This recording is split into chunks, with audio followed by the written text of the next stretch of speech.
Well, welcome viewers to the 284 Media's 2022 Year in Review. I am Kamal Haynes. I am Jacques Wooding. And I'm Ron Grant. Of course, we will be taking you, our viewers, on a trip down memory lane. Lots has taken place in the year of 2022, and we have the BVI's top stories. All right, and I will be starting things off. And I think it's kind of funny that we're starting things at the end of a story that has been going on for the past 3 years, or should I say the perceived end of the COVID-19 pandemic. In this first segment, we look at recent developments to come out of the pandemic and everything that has unfolded since we peeked our heads out of the woods.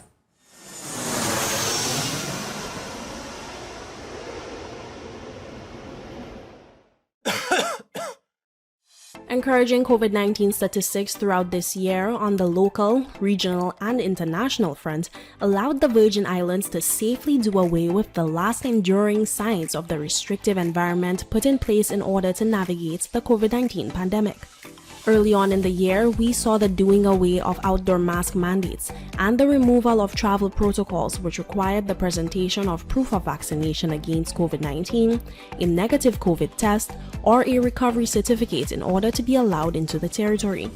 The final indicator of this perpetual journey out of the woods was the doing away of mask mandates for government offices on November 1st. A move greatly welcomed by the public and an indicator of the confidence of the government of the Virgin Islands that COVID-19 no longer posed a great threat to Virgin Islands life.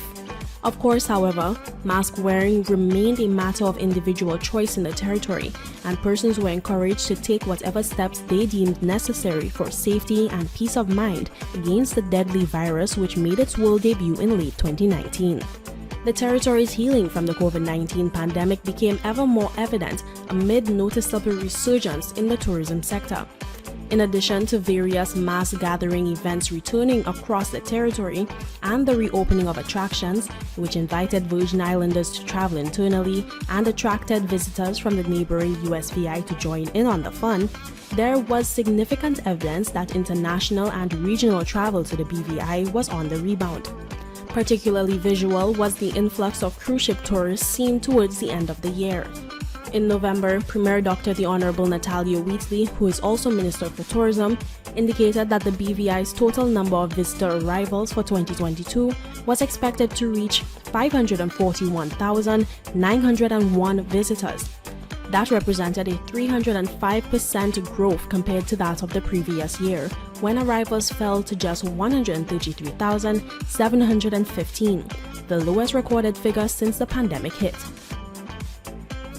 With more people piling into the territory and more vehicles needed on the ground to transport them, an existing traffic issue in Road Town was exacerbated. This prompted the government to introduce a park and ride service for the city by way of its very own shuttle service, said to be one component of a comprehensive initiative to improve Road Town. The initiative was unveiled by Honorable Kai Reimer, who commissioned 6 electronic shuttles to provide essential transportation services within the city. This with the intention of relieving parking lot congestion, reducing traffic, reducing the territory's carbon footprint, aiding in pedestrianizing the city, and improving mobility within city limits. 284 Media's Kamal Haynes went for a spin during the early days of the initiative. Robinson, talk to me. You're the driver. You would be seeing many faces on a daily basis. How has the experience been so far? How has the reception been from persons utilizing this service? Oh, the people don't love this service, man. The people don't love this service, and interacting with the people and everything is kind of cool too, Yeah, but the people don't really love this service. Yeah, So, without there's a set of female from different government offices, and they lunch hour, they utilize it to the max, Yeah, right from the office to the prayer park for the meal, and the waiter will back up, Sometimes they wait for me. Yeah, they'll leave a 1 or 2 pass and just wait for me for the ride. I don't know. It's fun. It's been fun. There were also efforts to make travel between the USVI and the BVI easier for all involved parties. According to the Premier, this was the driving force behind an agreement signed in November to allow charter boats to travel more freely between the two territories.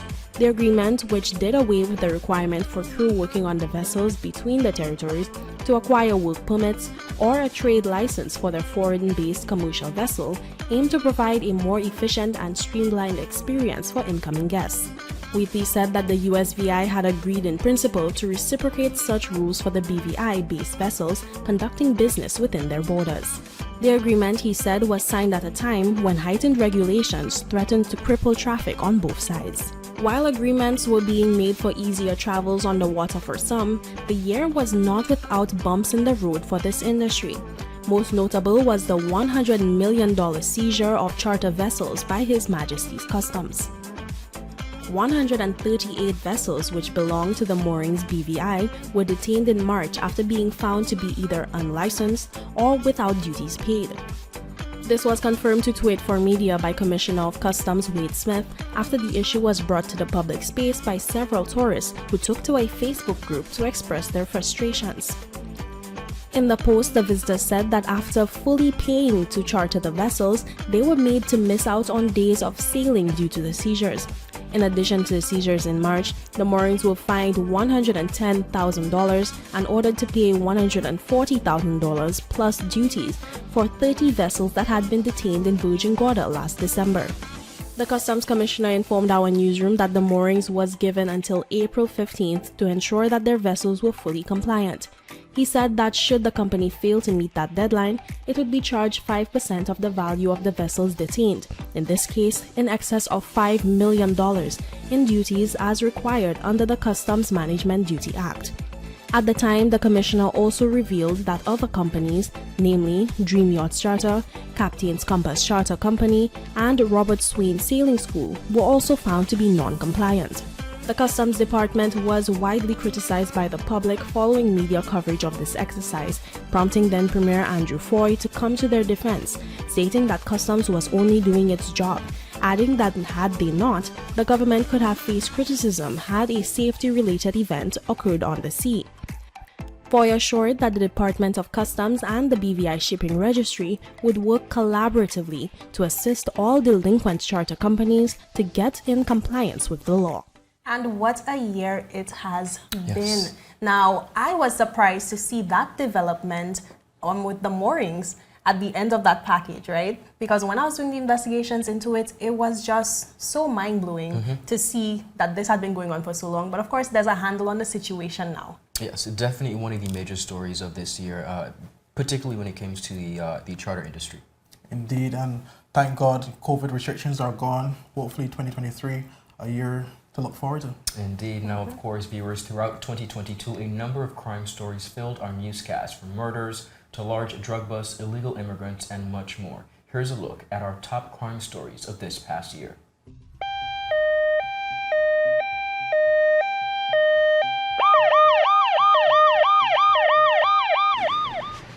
Throughout 2022, a number of crime stories filled our newscast, from murders to large drug busts, illegal immigrants, and much more. This is the scene where the life of 35-year-old Corey Butler was cut short.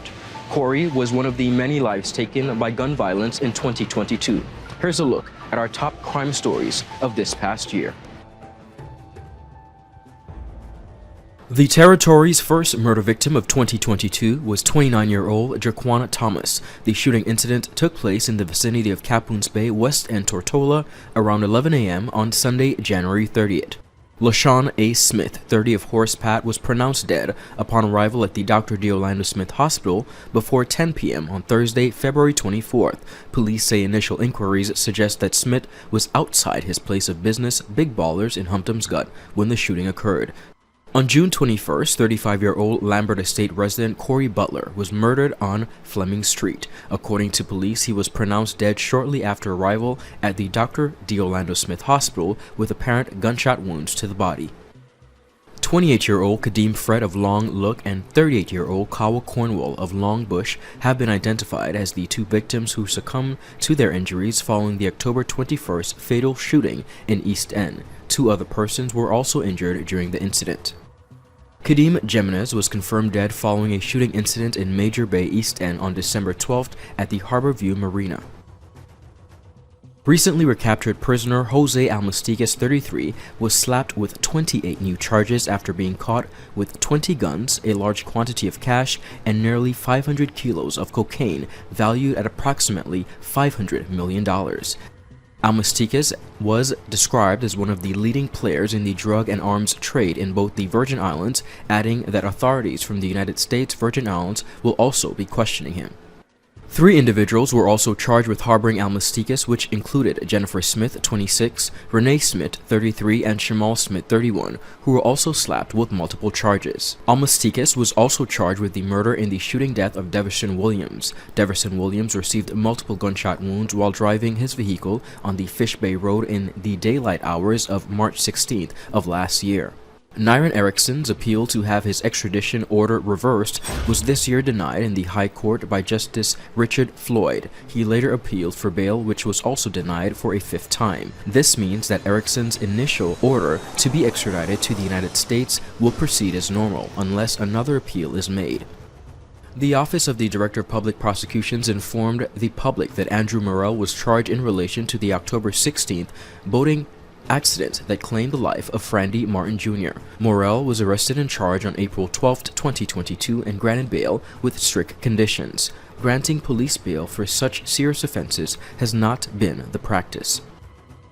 Tariq Aaron was on May 10th convicted by Senior Magistrate Richards on the charge of possession of a controlled drug with intent to supply. A joint operation between Her Majesty's Customs and the United States of America Border Patrol on Tuesday, February 2nd, 2016 led to the pursuit of Mr. Aaron's vessel. Several kilos of cocaine were discharged during the pursuit. A total of 27 kilograms of cocaine with an estimated street value of $2,700,000 was recovered during the operations. A warrant for the arrest of 21-year-old Eric Rapsat was issued as he is a key suspect in the shooting death of the late James Stout. This was confirmed in a media release issued on Monday, January 10th, which said the arrest warrant has also been issued in neighboring United States Virgin Islands. Rapsat is being described as slim-built, approximately 5'10", weighing between 160–170 pounds, and was last known to reside in the Passia Estate area. Rapsat remains wanted. On Tuesday, October 11th, former director of the International Affairs Secretariat, Najan Christopher, was arrested and charged with breach of trust by a public officer and false assumption of authority and granted bail in the amount of $5,000. The police said that Christopher's charges stem from the diplomatic note which was sent from the Premier's office on May 3rd following the arrest of former Premier Andrew Fahie. Christopher was identified as the public officer who prepared the letter from the Premier's office that was sent to a federal court in Florida, which claimed that the former Premier had diplomatic immunity from being arrested. The document carried the letterhead of the Office of the Premier and was stamped by the International Affairs Secretariat. The National Security Council has concluded that there was absolutely no criminal offense committed by the Commissioner of Police, Mark Collins, following an investigation into the leaked Police in Paradise video. Governor Ranking noted that the comparison between this case and that of Najan Christopher, who was charged with breach of trust, was not an apt comparison when asked by a media, stating that the council was satisfied that there was no malicious intent by the top cop despite the grave public upset. While not disclosing who Commissioner Collins met with in the BVI Tourist Board, Governor Ranking in his statement said investigations by the NSC confirmed that there was indeed a meeting had between the Commissioner and the Board, which contradicts statements by Director of the BVI Tourist Board, Mr. Clive McCoy, who said no meeting was held. However, Governor Ranking did assure the BVI public the video will not be aired. A not guilty verdict was handed down on April 4th of the 3 accused in the 2018 murder of Tremaine Passion Darway. The trio, Raphael Hargan, Vernon Bernard, and Maybelline Rodriguez, were found not guilty after Justice Richard Floyd instructed the 9-member jury to return the not guilty verdict on all counts. Hargan and Bernard were both charged with murder and for possession of a weapon with intent to commit an indictable offense, while Rodriguez was charged only with murder. The judgment by Justice Floyd followed a no-case submission by the defense of the 3 accused, which was presented and submitted in court on Friday, April 1st. On Tuesday, November 15th, under the ruling of Justice Thomas Astafan KC, jurors in the High Court were instructed to enter a not guilty verdict for all 3 accused, Dakeem Shetlan aka Chemo, Vacardo Farrell aka Scar, and Kareem Durant aka Blacker, as he had recognized that the prosecution provided no evidence, circumstantial or otherwise, to link the 3 accused men, collectively or individually, to the murder of Stanley. The charges against Police Sergeant Marley Sebastian, who was accused of lying about the involvement of another indicted policeman who was on trial in the High Court, has been thrown out of the courts for want of prosecution. The Greenland resident and Dominican native was charged with perjury and perverting the course of justice and appeared before the magistrate Kadeem Palmer on Thursday, March 3rd. Magistrate Palmer has thrown off the charges after the prosecution did not provide the transcripts to the court. Esworth Barnwell, 35, of Diamond Estate, was charged with inflicting grievously bodily harm, assault occasioning actual bodily harm, and being armed with an offensive weapon as a result of the September 22nd wounding of his wife and stepdaughter. Initial investigations indicate that on the evening, the accused attacked members of his family with a machete following an argument at the family house. Both the wife and stepdaughter were taken to the Dr. D. Orlando Smith Hospital. The stepdaughter was in serious but stable condition and later released, while the wife was treated and released. The two minor children, who were also in the home, were unharmed. A passenger traveling from the Terence B. Lethem International Airport on Beef Island was taken into custody after landing at the Robert L. Bradshaw International Airport in St. Kitts and Nevis with suspected cannabis on Tuesday, December 13th. 9 tubes of toothpaste containing vegetable material suspected to be cannabis was found and taken into police custody. 25-year-old Janai Pickering of Spooner's Estate was arrested and charged in connection with a joint operation with U.S. federal officers. The illegal items were discovered after Pickering was apprehended in search, which resulted in the discovery of a quantity of cash and drugs. More than 400 kilograms of cocaine were seized at sea off Cooper Island during a Saturday, August 13th marine operation, which resulted in the arrest of 2 men. Uncovered was a small quantity of what was believed to be cocaine in the bow of the boat. A subsequent search of the vessel uncovered an even larger quantity, estimated at over 400 kilograms. On Saturday, December 3rd, 2022, Nayab Clark of Virgin Gorda died following a stabbing incident with a relative. Police later charged a 16-year-old male in relation to the stabbing incident. This has been our 2022 crime recap with the top crime stories of this past year. Of course, an additional crime story, guys, that really took the territory by storm. Recently, an indicted cop was arrested and charged for botched butt implants, and I think it came as quite a surprise to the territory. Of course, at the end of the day, while someone's life was in jeopardy, no lives were lost, so we're thankful for that aspect.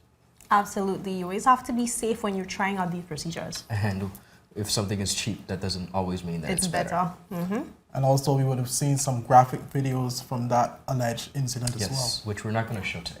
Absolutely not.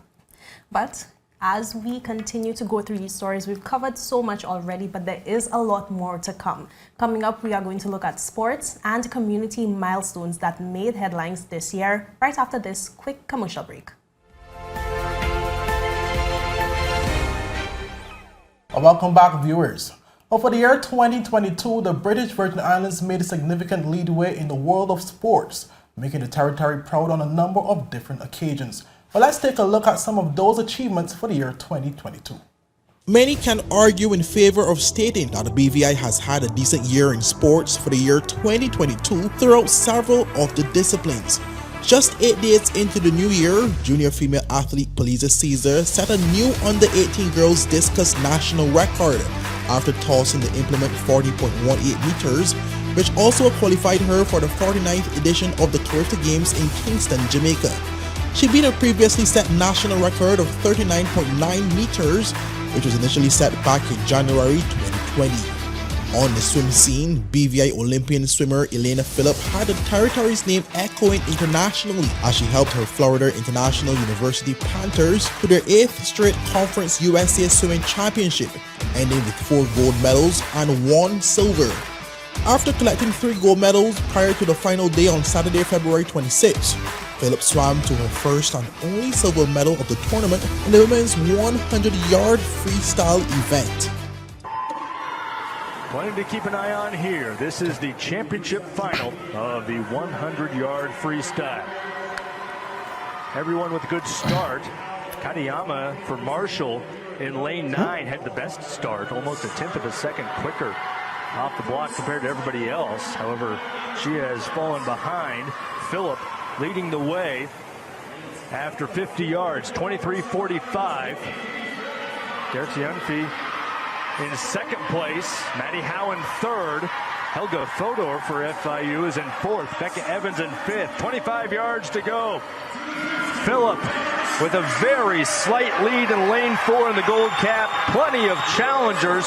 Phillip won the 50 free earlier this week. Will she win the 100 free as well? No, she won't. Maddie Howe does it. 49.63 her winning time. In track, top local sprinter Ricketts Brathwaite inked his name in BVI athletics history to become the only local athlete to secure 2 medals at the NCAA Indoor Championships and the only local male athlete to secure a podium finish at the NCAA level. But this was achieved after his silver medal performance in the final of the men's 60-meter event at the 2022 NCAA Indoor Championships in Birmingham, Alabama in March. Day in the 200, so we run it again. Ashe in 4, Bowling in 5.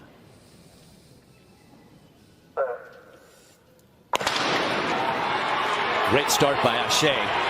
Bowling is well back.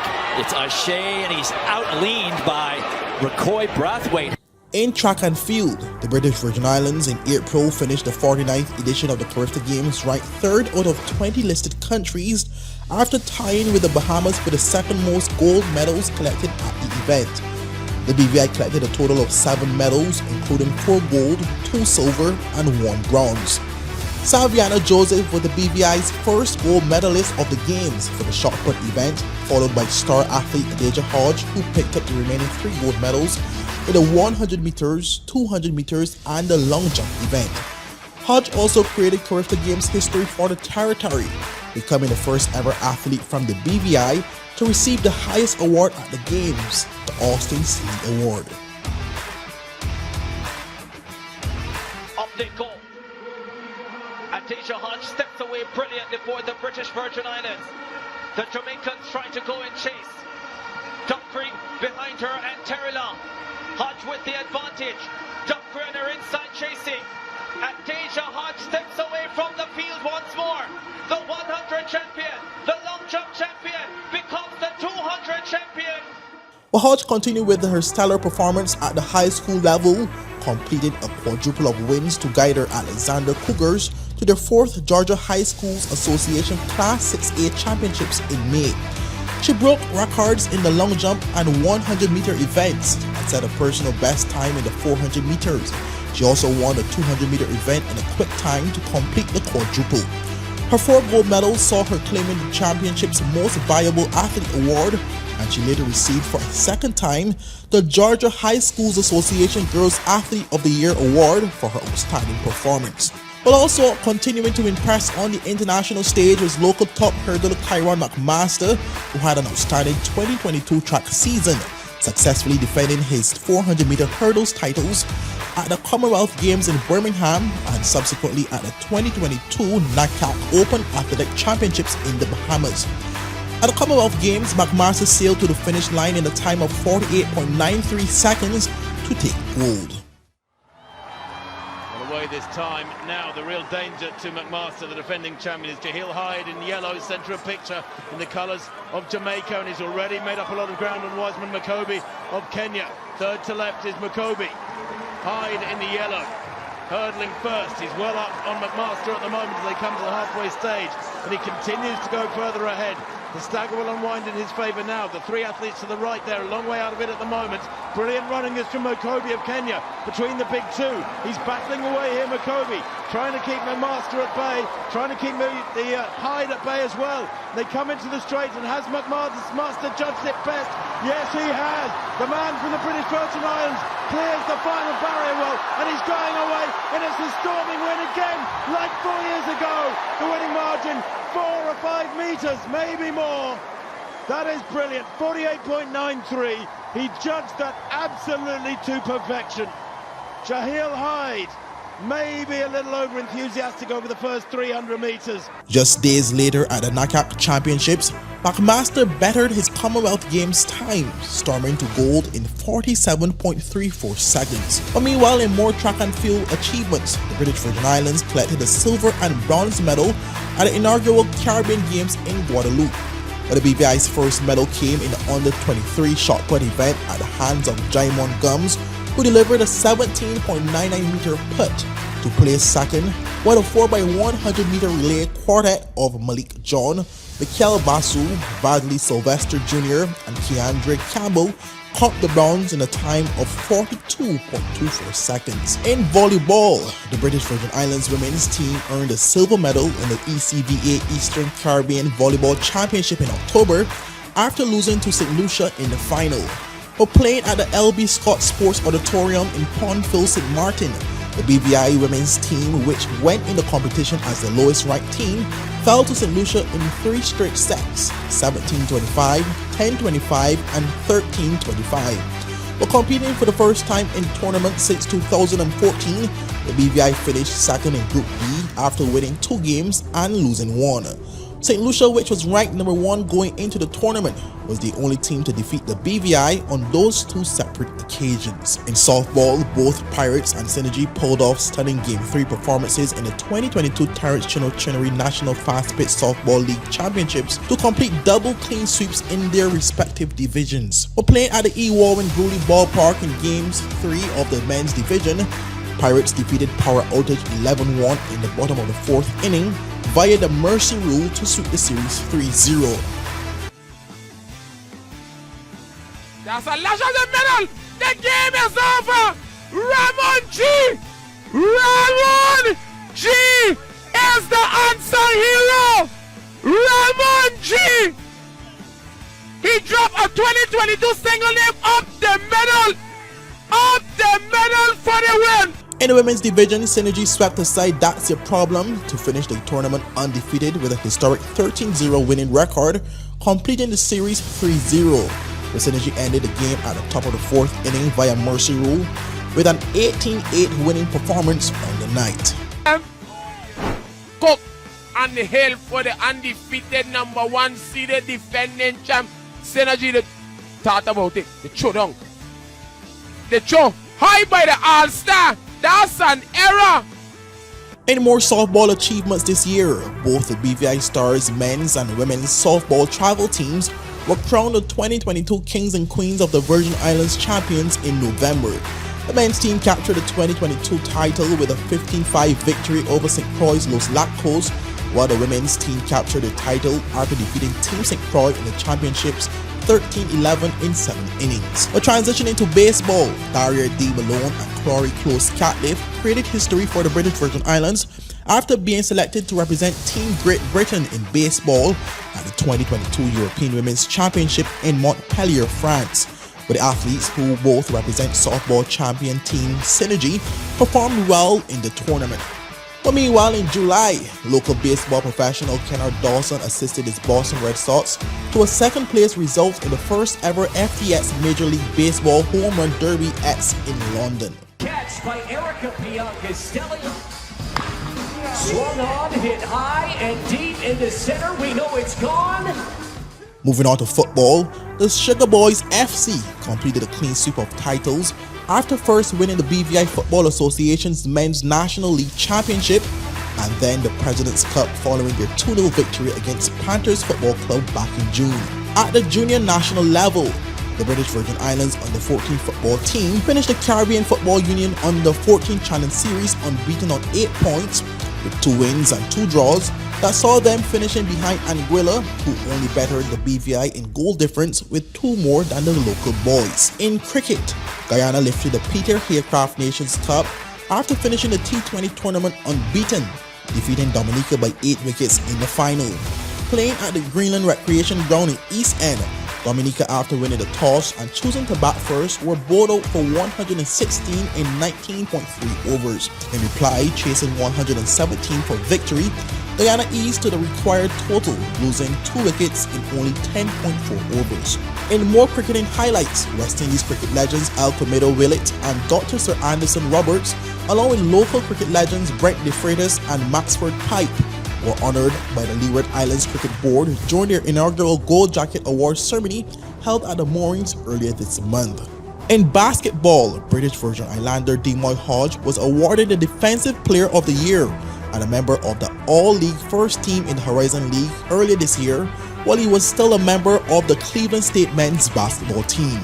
Hodge averaged 2.3 steals and 15.7 points per game for his Cleveland State. He now plays for the Missouri men's basketball team and continues to make an impact, already winning the SEC Player of the Week award.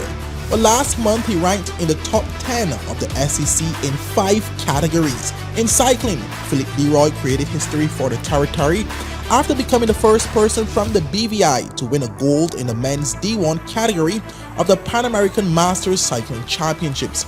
But competing in Colombia in November, Leroy recorded a time of 29 minutes and 0.427 seconds for first place. Moving on to sailing, after being cancelled in 2020 and 2021 due to the COVID-19 pandemic, the 2022 BVI Spring Regatta and Sailing Festival returned for the 49th edition. Well, 58 boats competed in 11 divisions and saw a large gathering of persons for the presentation ceremony and an after party at Nanny Key. Some of the winners included Victor Wild, owner and skipper of the beautiful boating 52 Fox, as he took 5 bullets over 3 days of racing for a clean sweep of CSA 1. In CSA 2, the Cape 31 Arbella took first overall. In offshore multi-hull, Greg Silstag, owner-driver of Fujin the Beaker 53 Racing, finished first in class, while T McFly Racing on the J122 El Caso took first overall in the CSA 3. While we were team, you would have seen a number of those disciplines from football, from cricket, track and field as well. But one we did not mention was the discipline of our horse racing in the territory. Indeed. And we did get to see a glimpse of what horse racing means to the territory August Tuesday. But unfortunately, we would have seen the chain of events that followed September, where the president of the Horse Racing Association would have basically expressed mentioned somewhat of the disagreement that would have been occurring privately between the government and that of the Ellis Thomas Downs family. Yeah, Kamal, you're absolutely right. This was a very unfortunate incident, but it really showed not only how important the sport of horse racing is to the territory of the Virgin Islands, but how important it is for, I think, holistically for us to value the property of persons, and in this particular case, one that means so much to us. Absolutely. And I think one story that did come out internationally as well that would have certainly touched the BVI in the realm of sports was the passing of Pele. Now we move on to community milestones. One thing I've come to appreciate about Virgin Islands people in my short time here is that sense of togetherness, the appreciation for community that just emanates throughout the entire territory. So I can say this was a personal favorite for me, checking out the community milestones that were accomplished this year. Let's check that out now. 30-year anniversary of the BVI Investment Club. 2022 marks 30 years of the BVI Investment Club, a group born of Virgin Islanders and belongers who got together in 1992 amid economic uncertainty that threatened to marginalize Virgin Islanders' involvement in the economic development of the territory. On April 23rd of that year, the group officially launched with the vision of sharing in the economic development of the British Virgin Islands.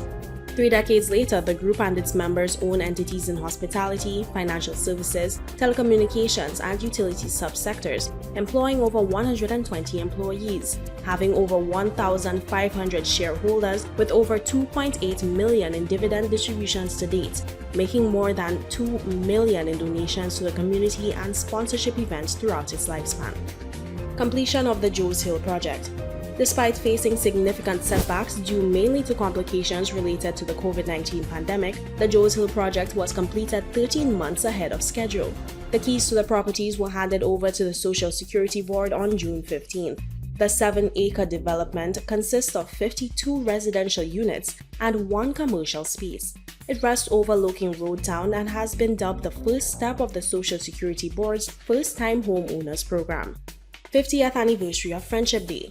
The 50th anniversary of the first observance of British Virgin Islands, US Virgin Islands Friendship Day celebrations were held on Saturday, October 22nd. This year's BVI-USVI Friendship Day was hosted by Premier, Minister for Finance, Dr. the Honorable Natalia Wheatley, and took place in the British Virgin Islands under the theme, Our Golden Jubilee, a resilient bond of friendship. The celebration showcased various aspects of Virgin Islands culture through food, drinks, music, poetry, demonstrations, and displays. This was the first Friendship Day celebration to be held since 2019. 30th anniversary of the BVI Film Commission. The British Virgin Islands Film Commission celebrated its 30th anniversary under the theme A Major Milestone in BVI Film, a festive celebration of the BVI Film Commission turning 30. The celebration was launched on September 30th with a video competition for local filmmakers. 10 local film enthusiasts entered the competition, with 5 finalists making it into the film screenings. Earl Hazen Jr. dominated the competition, winning 7 of 9 awards that night for his short film entitled The Filmmaker's Dilemma. 5-year observance of the passage of Hurricane Omar. Rising like a phoenix from the ashes describes the BVI's strength after being devastated in 2017 by Hurricane Omar, the longest-lived Category 5 hurricane in recorded history. In November, a BVI 360 report looked at resilient BVI, Hurricane Omar 5 years on. The report noted that even now, 5 years later, rebuilding efforts continue. Still, the BVI remains agile as a leading jurisdiction in financial services through its commitment to outperform year after year and to adapt to ever-changing global events that allow it to stay resilient. Reminders of the horrific events of September 2017 remain today, and there is still work to be done. But the BVI in 2022 is completely unrecognizable from the devastating pictures that were beamed around the globe in the weeks that followed Hurricane Omar. The strength, determination, and recovery shown by the territory is nothing but incredible, even more so given that it has taken place with limited outside support. The BVI 360 report outlined that locals have shown remarkable resilience to rebuild, and that drive is indicative of a jurisdiction which consistently punches above its weight. It shows an ability to rebound from the toughest of challenges, and whether it is a natural disaster or worldwide pandemic, the BVI always remains agile and resilient. 100-year anniversary of health services in the BVI. The BVI Health Services Authority observed the 100-year anniversary of the establishment of health services in the Virgin Islands in December. Chair of the BVI HSA, Molito Smith, highlighted this milestone. In 1922, health services has been initiated as an organized, structured element in the BVI, and this is the 100th year.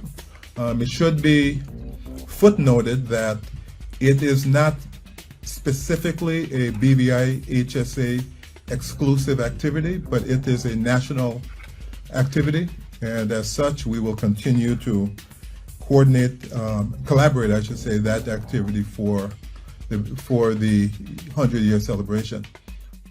The initiation Smith spoke of was the founding of the original Cottage Hospital, which itself has since grown into the Dr. D. Orlando Smith Hospital and given way to the umbrella organization, the British Virgin Islands Health Services Authority. Completion of the ESHS redevelopment project. The Elmore Stout High School redevelopment project achieved substantial completion on November 30th, meaning that all major components of the works were completed and facilities had been deemed fully functional. The compound subsequently proceeded into a defects liability period, during which contractors will observe for and address any minor defects. The facility was handed over to the Ministry of Education in December. On behalf of the Premier and Government of the Virgin Islands, we're truly appreciative of the fact that you all have seen the hard work that have gone into this facility, and we look forward to the excellence that will come from it. Cheers. Cheers. Announcement of American Airlines direct flights. In early December, Minister for Communications and Works, Honorable Kai Reimer, announced that the BVI will be receiving direct flights from Miami, USA in June 2023. The development was hailed as a major breakthrough for travel and tourism in the territory. The agreement between the territory and American Airlines surrounded daily, affordable flights during peak seasons at no cost to the government of the Virgin Islands. Reimer said that the airline's decision to resume flights with the territory demonstrates their overwhelming confidence in the BVI and the territory's tourism product. First renewal of telecoms licenses. The Telecommunications Regulatory Commission announced the renewal of 4 unitary licenses. A unitary license enables the respective licensee to operate a telecommunications network and provide telecommunications services in the Virgin Islands. The 4 licenses were issued to BVI Cable TV Limited, Caribbean Cellular Telephone Limited, Cable and Wireless BVI Limited, and Digicel BVI Limited. The new licenses have been issued for a 15-year period, reflecting the prior term of their respective licenses. This milestone represents a momentous occasion for the Commission and the Virgin Islands, being the first unitary license renewal in the history of the territory. Thank you, Jaka. Of course, lots to celebrate here in the Virgin Islands. It has not been all bad in 2022. Let's never forget that. Up next, viewers, we cover the topics of those we lost, unfortunately, and of course, top international and regional stories that directly impacted the British Virgin Islands. We'll be right back after a quick commercial break. Viewers, welcome back. Of course, thank you so much for sticking with us. Jaka, Kamal, we have lost some great persons from all different demographics in our territory, and we're going to take a very personal look right now at the ones we lost in 2022.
Continue to wish that these souls continue to rest in peace. I think their contribution by far has cemented and made an impact on our territory. Absolutely. And a very powerful video indeed.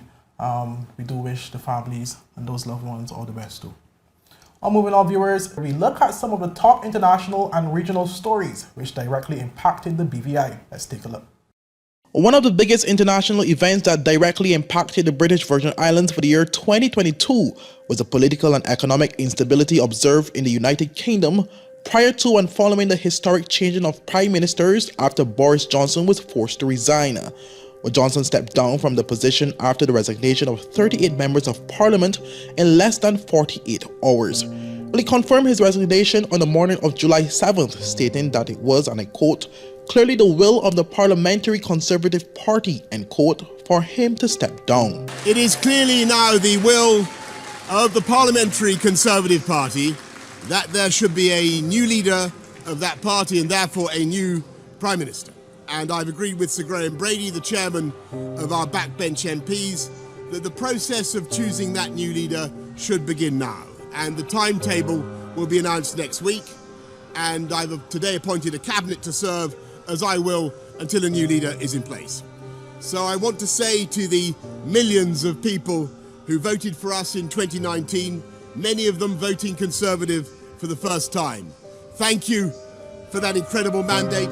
Johnson's resignation resulted in an internal election being held within his Conservative Party, which saw then Foreign Secretary Liz Truss leading the way against closest rival, former Chancellor Rishi Sunak, and emerging as the eventual winner to become the 56th Prime Minister of the United Kingdom. Her victory also saw her becoming the third woman in history to serve as Prime Minister of the United Kingdom, and also the third to assume Prime Ministership in the UK in absence of a national general election. Friends and colleagues, thank you for putting your faith in me to lead our great Conservative Party, the greatest political party on earth.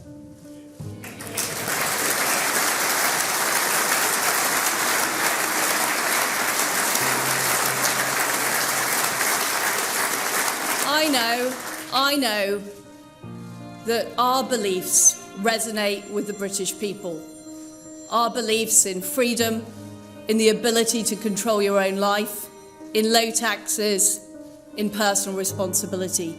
And I know that's why people voted for us in such numbers in 2019. And as your party leader, I intend to deliver what we promised those voters right across our great country. Despite her victory, Truss's rise to Prime Minister was noted as one of the lowest portions received by any UK leader in recent history. I am a fighter and not a quitter. After only securing 81,000 votes from the approximately 142,000 that was casted by Conservative Party members. Her reign as Prime Minister was short-lived and made her the shortest-serving Prime Minister in UK history, as she announced her resignation on October 20th after serving just 45 days in office. I cannot deliver the mandate on which I was elected by the Conservative Party. I have therefore spoken to His Majesty the King to notify him that I am resigning as leader of the Conservative Party. This morning I met the chairman of the 1922 committee, Sir Graham Brady. We've agreed that there will be a leadership election to be completed within the next week. This will ensure that we remain on a path to deliver our fiscal plans and maintain our country's economic stability and national security. I will remain as Prime Minister until a successor has been chosen. Thank you. But Truss's resignation followed dramatic scenes in the House of Commons the previous night over a vote on fracking. We have taken decisive action. They crashed the economy. With the resignation of Truss, it left a clear path to leadership of the Conservative Party for her former running rival Rishi Sunak. According to reports from British news sites, nearly 200 Conservative MPs publicly backed Sunak as leader prior to the nomination deadline. He subsequently became the United Kingdom's first British Asian Prime Minister and youngest Prime Minister in more than 200 years, after his only rival Penny Mordaunt pulled out of the Tory leadership race. I've just been to Buckingham Palace and accepted His Majesty the King's invitation to form a government in his name. It is only right to explain why I am standing here as your new Prime Minister. Right now, our country is facing a profound economic crisis. The aftermath of COVID still lingers. Putin's war in Ukraine has destabilized energy markets and supply chains the world over. I want to pay tribute to my predecessor, Liz Truss.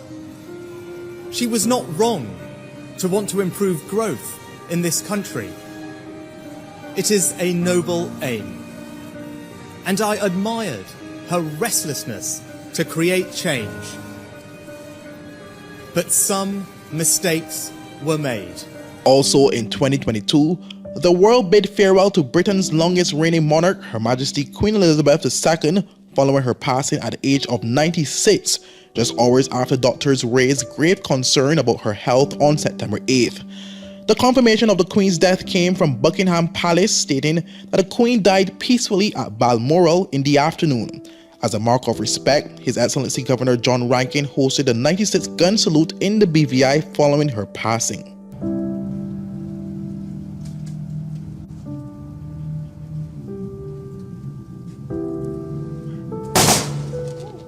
While speaking during the ceremony, Governor Rankin reflected on the Queen's legacy. She was always knowledgeable, always interested, and had a sense of fun. Today, we join together in the Queen Elizabeth Park to mourn the loss of the Queen and to offer our thoughts and prayers for her and to her family, of which she was mother, grandmother, and great-grandmother. I have today written a letter of condolence to His Majesty King Charles III on behalf of the people of the Virgin Islands, expressing the hope that he can take comfort that Her Majesty the Queen was so deeply respected and held in warm affection by people here. While we mourn, let us at the same time take inspiration from the Queen's extraordinary service and devotion to duty.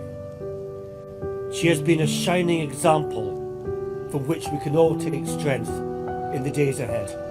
Premier Dr. the Honorable Natalia Wheatley also spoke on the passing of the Queen and what she meant to the territory.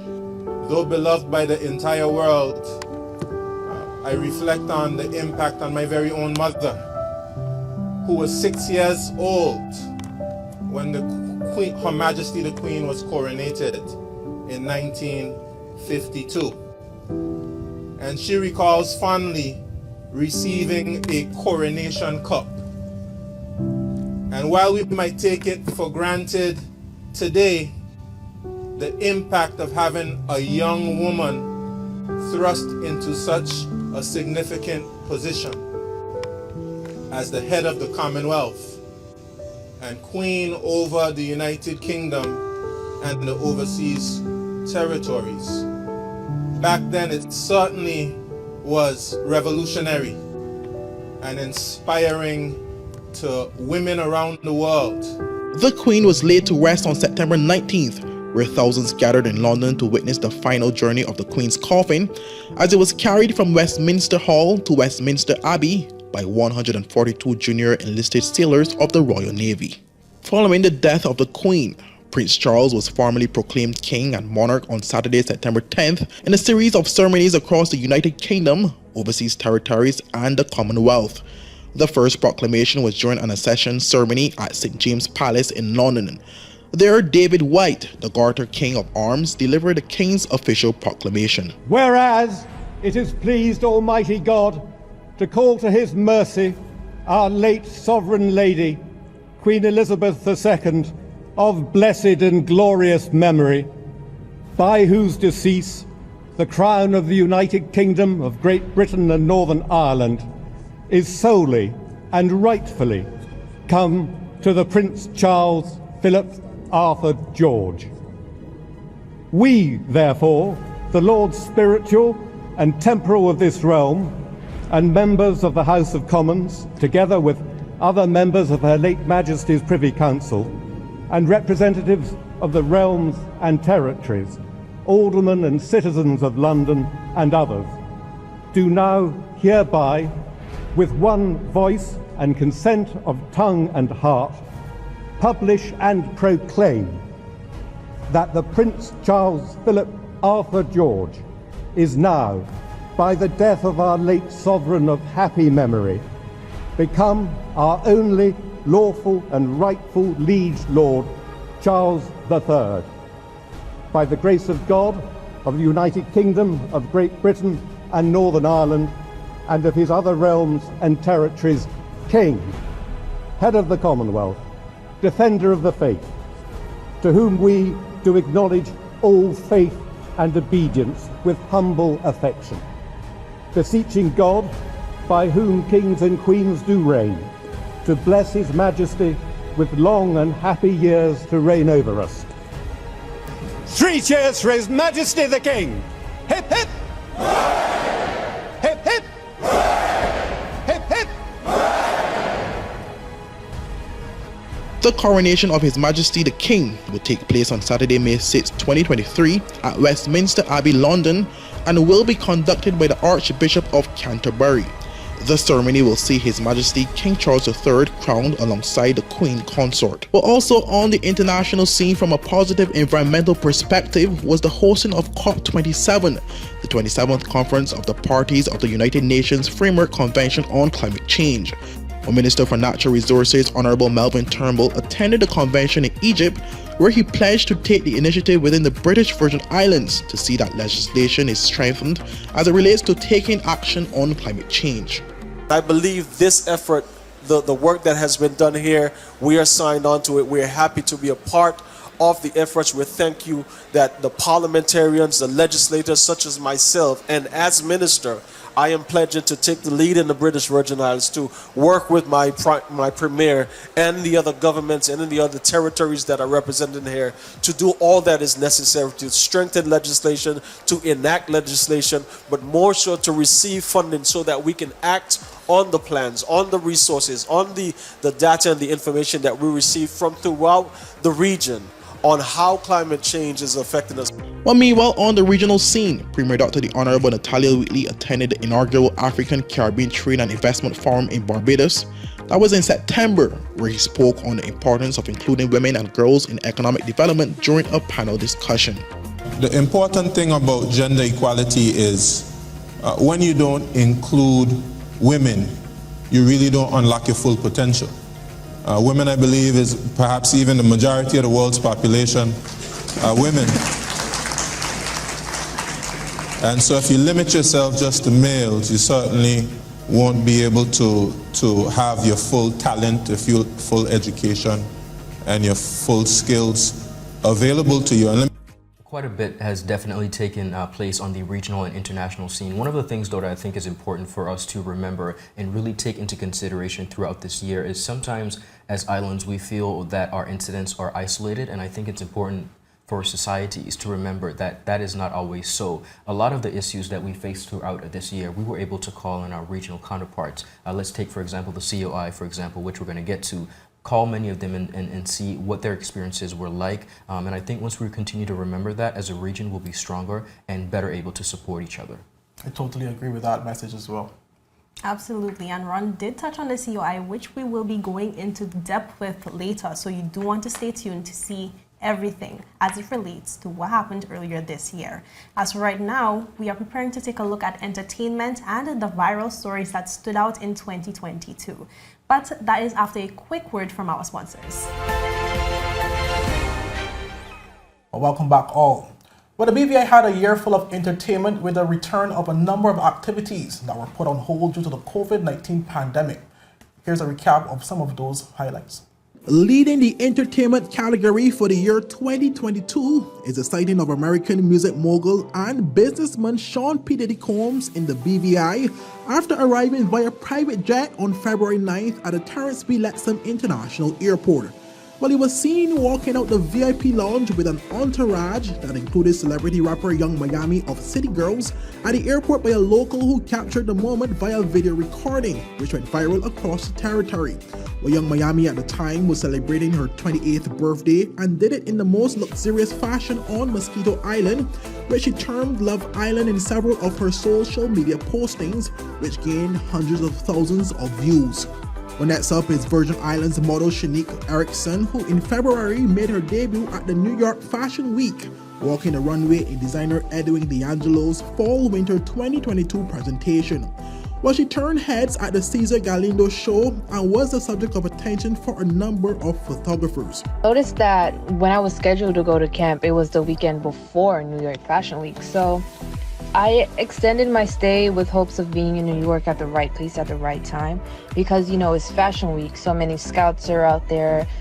There are designers out there. There are photographers out there. They're just looking for new faces So I was just hoping to be at the right place at the right time. But if not, get scouted. I was hoping to maybe attend a runway show. So I contacted Terry Donovan, the founder of Summer Sizzle BVI, and I told him that I was going to be in town for Fashion Week, and he invited my sister and I to Cesar Galdina's runway show. And Cesar is a designer that has been at Summer Sizzle since I first walked in Summer Sizzle back in 2017. So that was a great experience. I got to connect with Cesar again. I got to meet photographers. I got to meet so many people. It was such a great networking experience. From there, I was asked to go to a fitting for Edwin D'Angelo. And from there, I was in his show. It happened so quick. I'm still digesting it because it was literally a dream come true. Another top entertainment story this year was the crowning of Savannah L. Charles as Miss Plus World 2022 at the George Bush Intercontinental in Texas, USA on March 12th.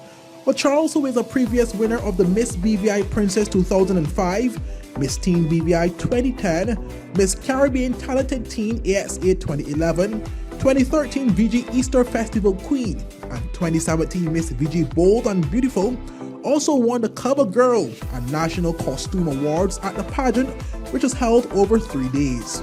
The local original play Resilience or Legacy Unchained, which also made an impact on the entertainment scene after being well received by the BVI public in March, where scores of residents flocked to Eileen L. Parsons Auditorium at the H. Lavity Stout Community College to view what many term to be a masterpiece. By director and producer Via Donovan Hodge, writer and producer Caris Marie Hoyt, and co-producer Rikaya Brathwaite, reminded the BVI public of the talent that exists right here in the BVI.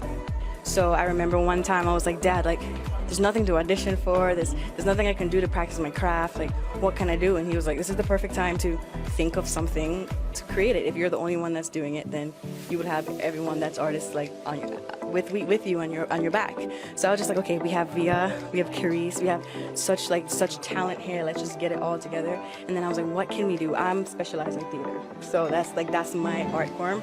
So I was like, what can we do? We need to create an authentic Virgin Islands story, that's something that our audience can relate to, kind of spark the theater arts here, because we don't really have it here. So once we can bring them in with relatedness, then maybe we can create history in terms of people coming here and instead of going to the bars and going to a jam, they could come and see a show as a part of entertainment. So I remember one time I went to one of my friends and knows a lot about history, and I was like, tell me something more about history. And then I got that story about George stealing the letter at the Nottinghams, and then I just started there. And then I called Caris. I was like, I don't know how to write.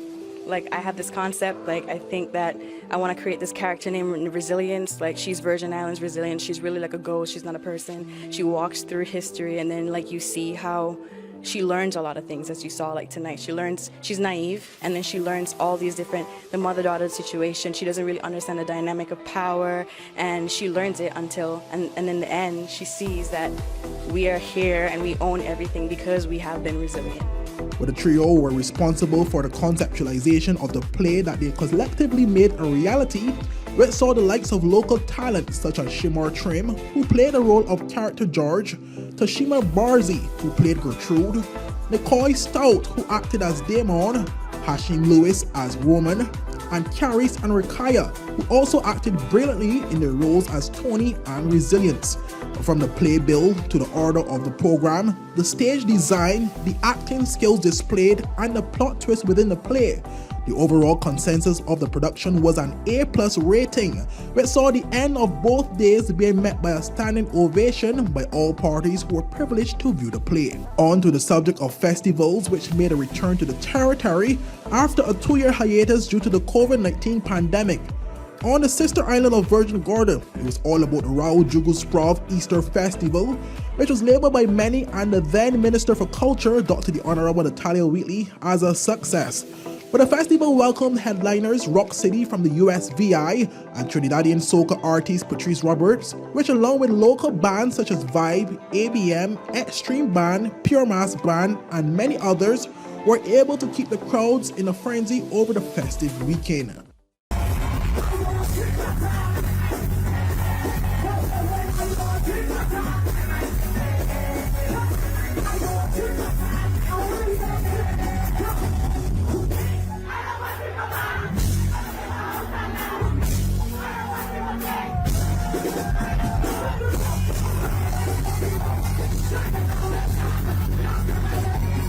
Fast forward to early July, the BVI welcomed the One VI Poker Run, which was filled with boats, music, partying, and cash prizes totaling $20,000.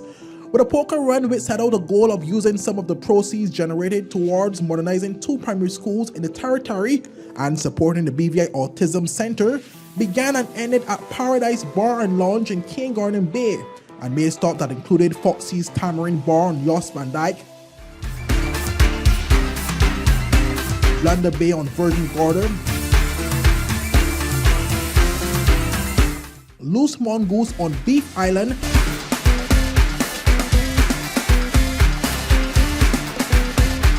and the Cyril B. Romney Tortola Pier Park.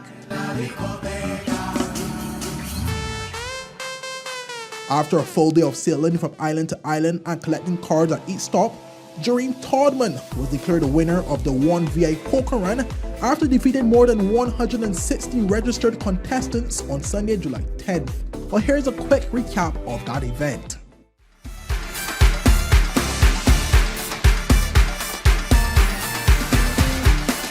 We had an amazing race with the yellow and a cigarette boat, and I love it. It was like incredible, and it was so fast. The boat almost flipped upside down, and the guy was freaking out. You were the one who freaking out, but.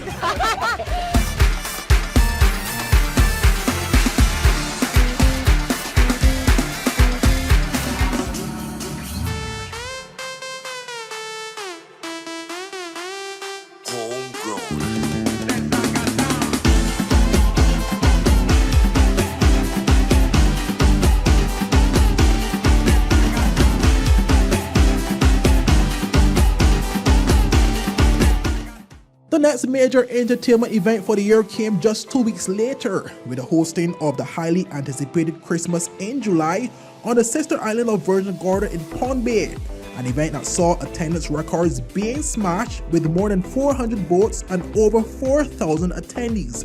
But these included visitors from the neighboring Puerto Rico, the United States Virgin Islands, and residents of the BVI. Well, also occurring during that same week was one of the region's highly sought-after fashion shows, Summer Sizzle. While celebrating its 12th anniversary, the event showcased local and international fashion designers and was hosted by Hollywood star Joel Steingold, who is known for his roles played in series such as The Shy Town, How to Get Away with Murder, Shameless, Hawaii 5-0, and The Muppets. Apart from the usual glamour outfits and swimwear fashion pieces, this year's edition featured a children's show produced by Clea Clark, award-winning fashion stylist, in partnership with Sunai Dai Kids Fashion Week, known for their kids show in Los Angeles, New York City, and Miami. Now, with the positive COVID-19 cases remaining low into the summer, it meant the return of the Emancipation Festival in late July, which honored Bernard Yampy Nibs.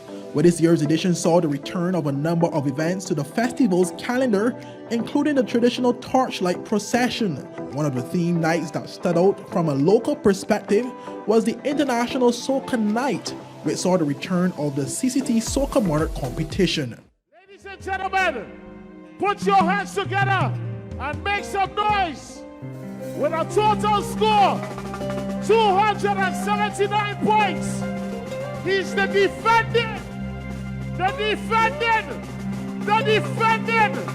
Soca Monarch champion, and he's done it again.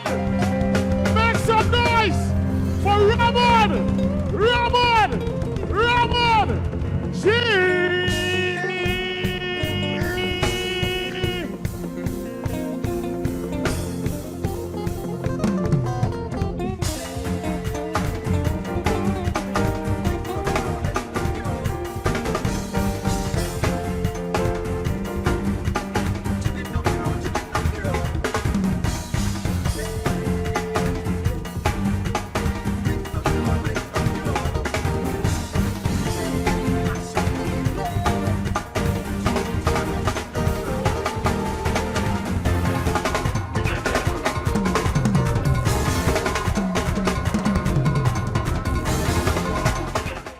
Musician Ramon G successfully defended his crown in the competition after displaying a winning performance for his song Mass Intentions. But this was his second soca competition, therefore gaining him a perfect record of winning after his debut as a soca artist in 2019 with his song Rampage. Help me welcome on stage, Ramon G. Yeah. Soca Monarch 2022, how you feeling?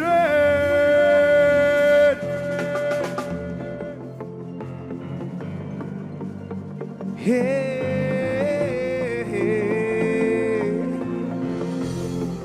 How are you feeling tonight? It's betting time on the road we going. I got my costume, I'm ready to masquerade. Call up the crew to see where we going, what we throwing, who we jamming. Hey, hey. They say the peanut check, they say the powder check. Look like the thing not set. The crew, are you ready? Pick up the flag and it's off, I go in.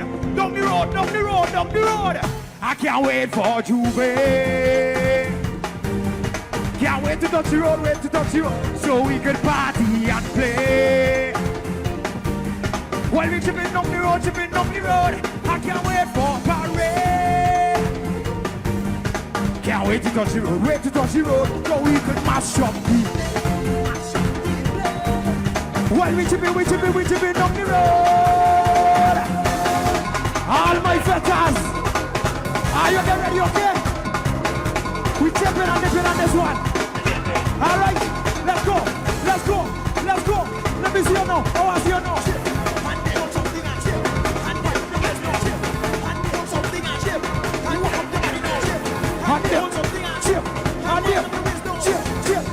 Chip. Move all the way. We coming in.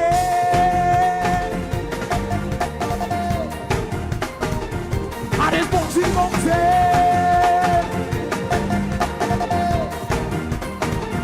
We don't want to up in the air. Get from now till morning. Hear me now. I get it on bad when we baby drinking me hand, walking up behind an van. You get sweet and it got me so cute. I smile on my face, but I get enough piece of waste. Quick taste, but now I ain't go down and she bubble. And we having fun. We don't want to be in the sun. With my favorite people are wrong. Everybody coding as one. Good vibes and energy. If you feel any anthem, sing it loud with me. Wait for Juve. Can't wait to touch the road, so we can party and play. While we chipping up the road, I can't wait for parade. Can't wait to touch the road, so we can mash up the. While we chipping up the road, let me go now. Let's start number 2. All you ready? We going so. 1, 2. Let me chip now. And chip.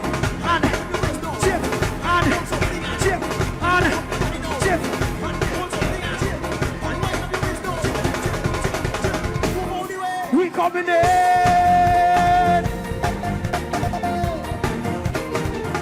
And it's boxing.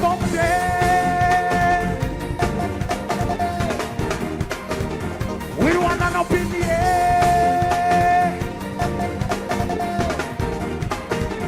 Fed from now till morning.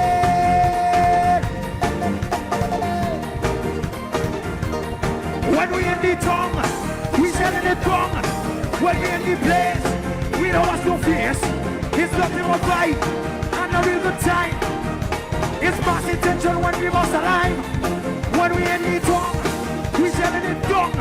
When we in the place, we don't watch no face. It's nothing but fight and a real good time. It's mass intention when we must align. Yeah. It's fetting time on the road. Fetters, let me go now.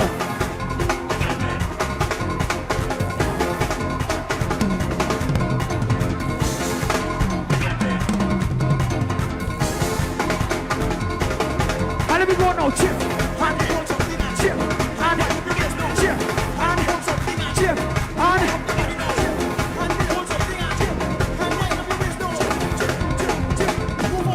we coming in.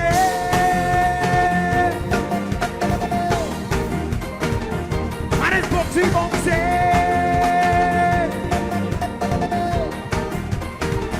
We don't want to up in the air.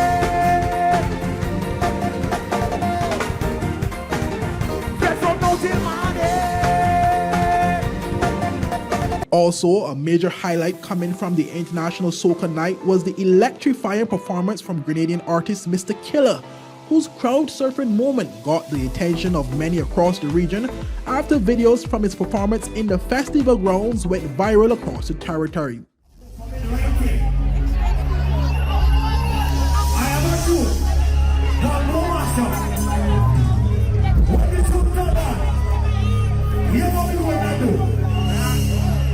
We're going all the way by the tent. Oh, yeah, I'm sure. We're passing by the carrot tent. Play the show.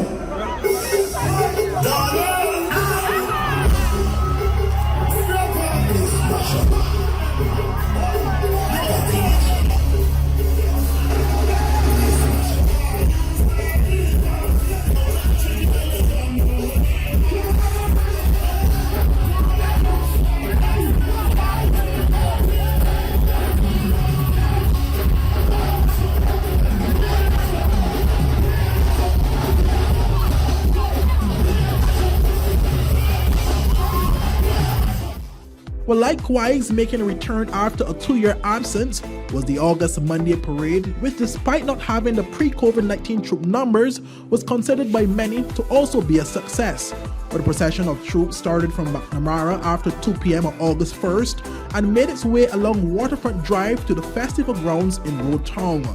Although there was no judging in this year's edition of the parade, it still consisted of the traditional sightings of the Prince and Princess 2022 Royson Adams and Larissa Anya King, Mr. and Miss Junior BVI Kwame Prince and Angelique Letsam, BVI Junior Ambassador Disha Skelton, Mr. and Miss HLSCC Jadon George and Crystal Mitchell, Miss Universe BVI Zaria Penn, and many other dignitaries. But just hours prior to the parade and subsequently following the 4-day morning juve, residents lined the Castro Street to witness the historic 50-meter race between Omari Binky Martin and Kyle Scoop Ricketts. The race is on, and the race is on, and the race is on, the race is on, and it's Binky, and it's Binky, it's Scoop, it's Scoop, it's Scoop, it's Scoop, it's Scoop, it's Scoop, it's Scoop, Scoop,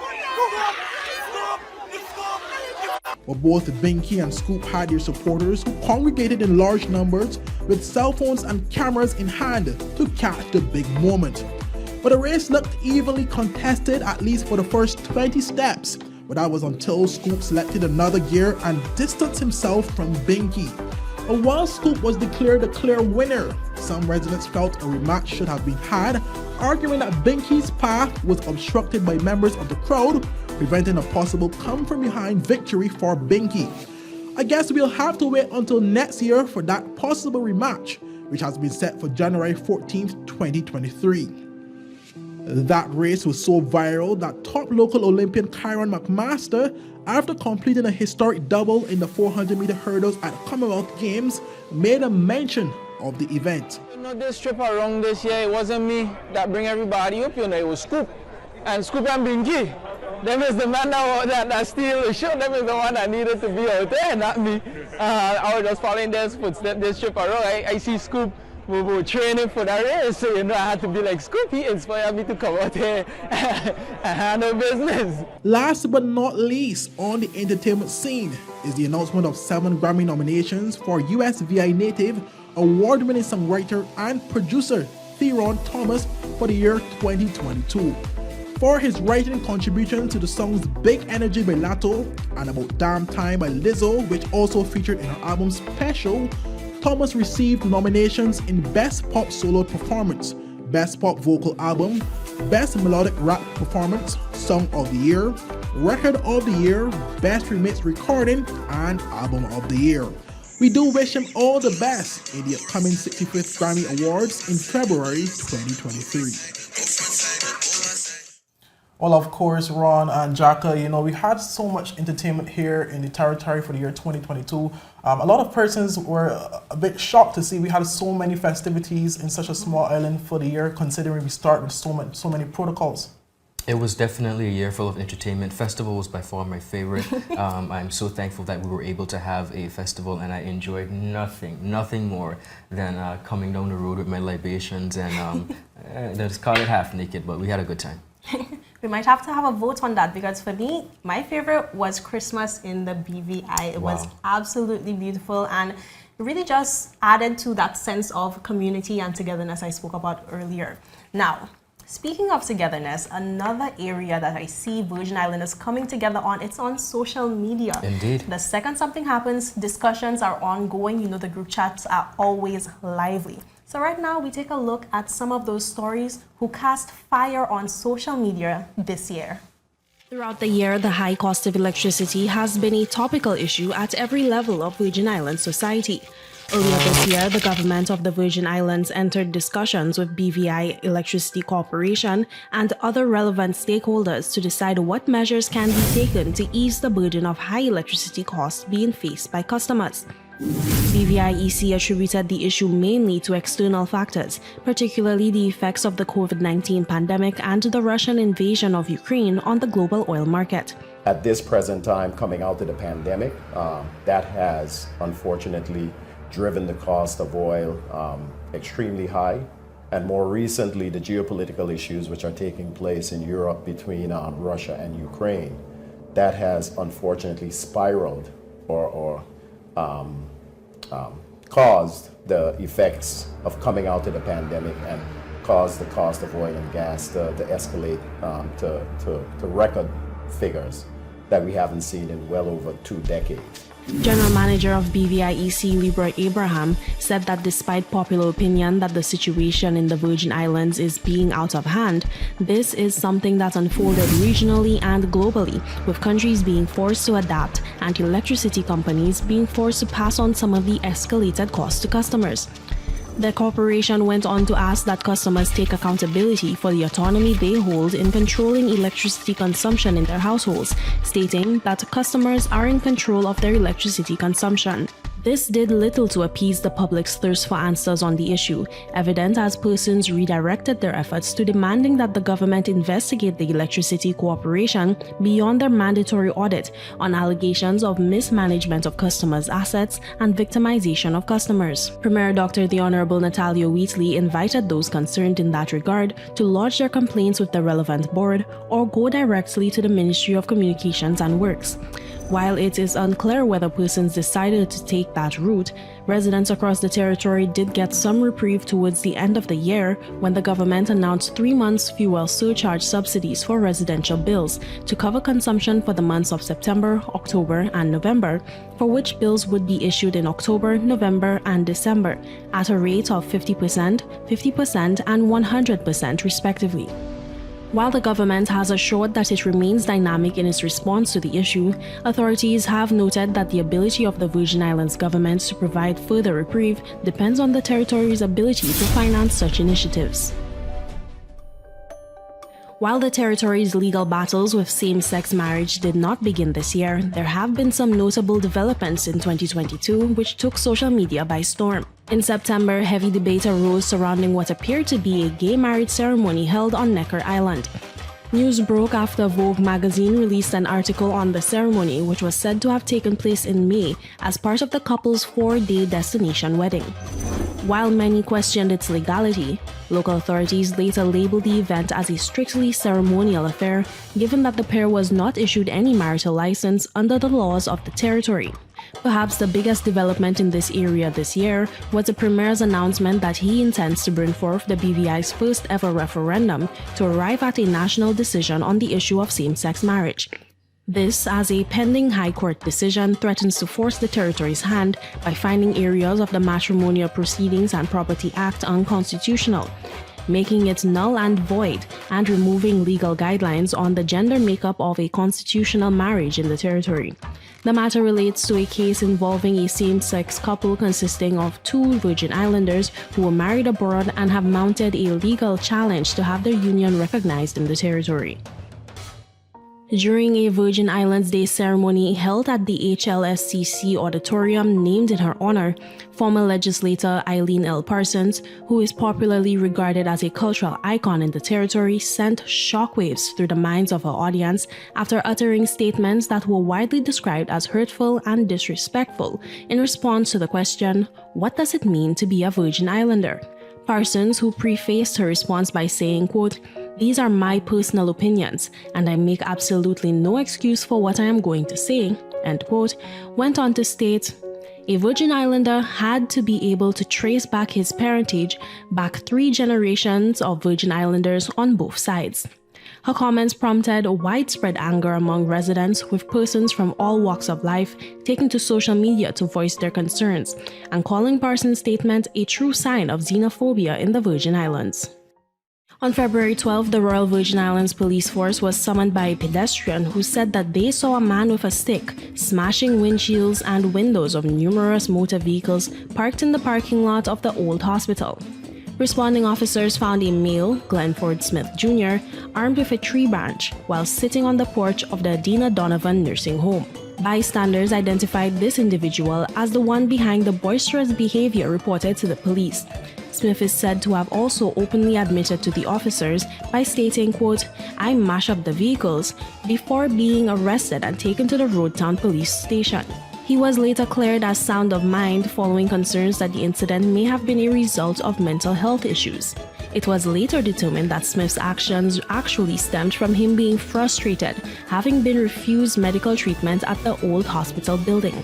Smith was reportedly suffering from sharp back pain and had picked up the tree branch, which later became his convenient weapon of destruction to assist him in walking to the hospital. After being informed that the facility was closed, Smith began his onslaught, smashing 26 vehicles in the process. He was later offered bail at $30,000 with one surety. Perhaps one of the most acute, shocking moments took place in the territory's cyberspace when the website of popular online news outlet, the Virgin Islands News Online, became flooded with graphical pornographic material displaying men engaging in same-sex intercourse. Screenshots of the site sent social media into a frenzy after 11 a.m. on the morning of February 1st. Access to the site was later disabled. While it is unclear to the public whether this was an attack by hackers or a slip-up by Vino staff while posting on the site's management has claimed that they were hacked by unknown persons and have reported the incident to the FBI and local relevant authorities. And of course, the cyberspaces of the BVI remain active, and we are expecting to see more in those Facebook groups throughout 2023. I'm going to stay tuned to my phone to ensure that I get the latest updates from some of those viral moments in 2023 as well. The biggest update I'm waiting for is the rematch between, was it Scoop? Scoop and Binky. Yes, I need to see that in person. January 14th. That was definitely a memorable, of course, race of this year. Yes, indeed. Well, up next, we dive into Andrew Fahie's legal entanglement and in-depth look at the National Unity Government. We get to those topics afterward from our sponsors. Well, welcome back, and thank you so much for sticking with us. It is no debating that the arrest of former Premier Andrew Fahie was the biggest political news story for 2022, which ultimately impacted the territory in more ways than some persons may be aware. But we took a comprehensive look at Fahie's arrest and the chain of events that subsequently followed. The former Premier Andrew Fahie, along with the then Managing Director of the BVI Ports Authority, Mrs. Olivine Maynard, and her son, Kadeem Maynard, were jointly charged following a Drug Enforcement Administration operation in Miami on April 28th.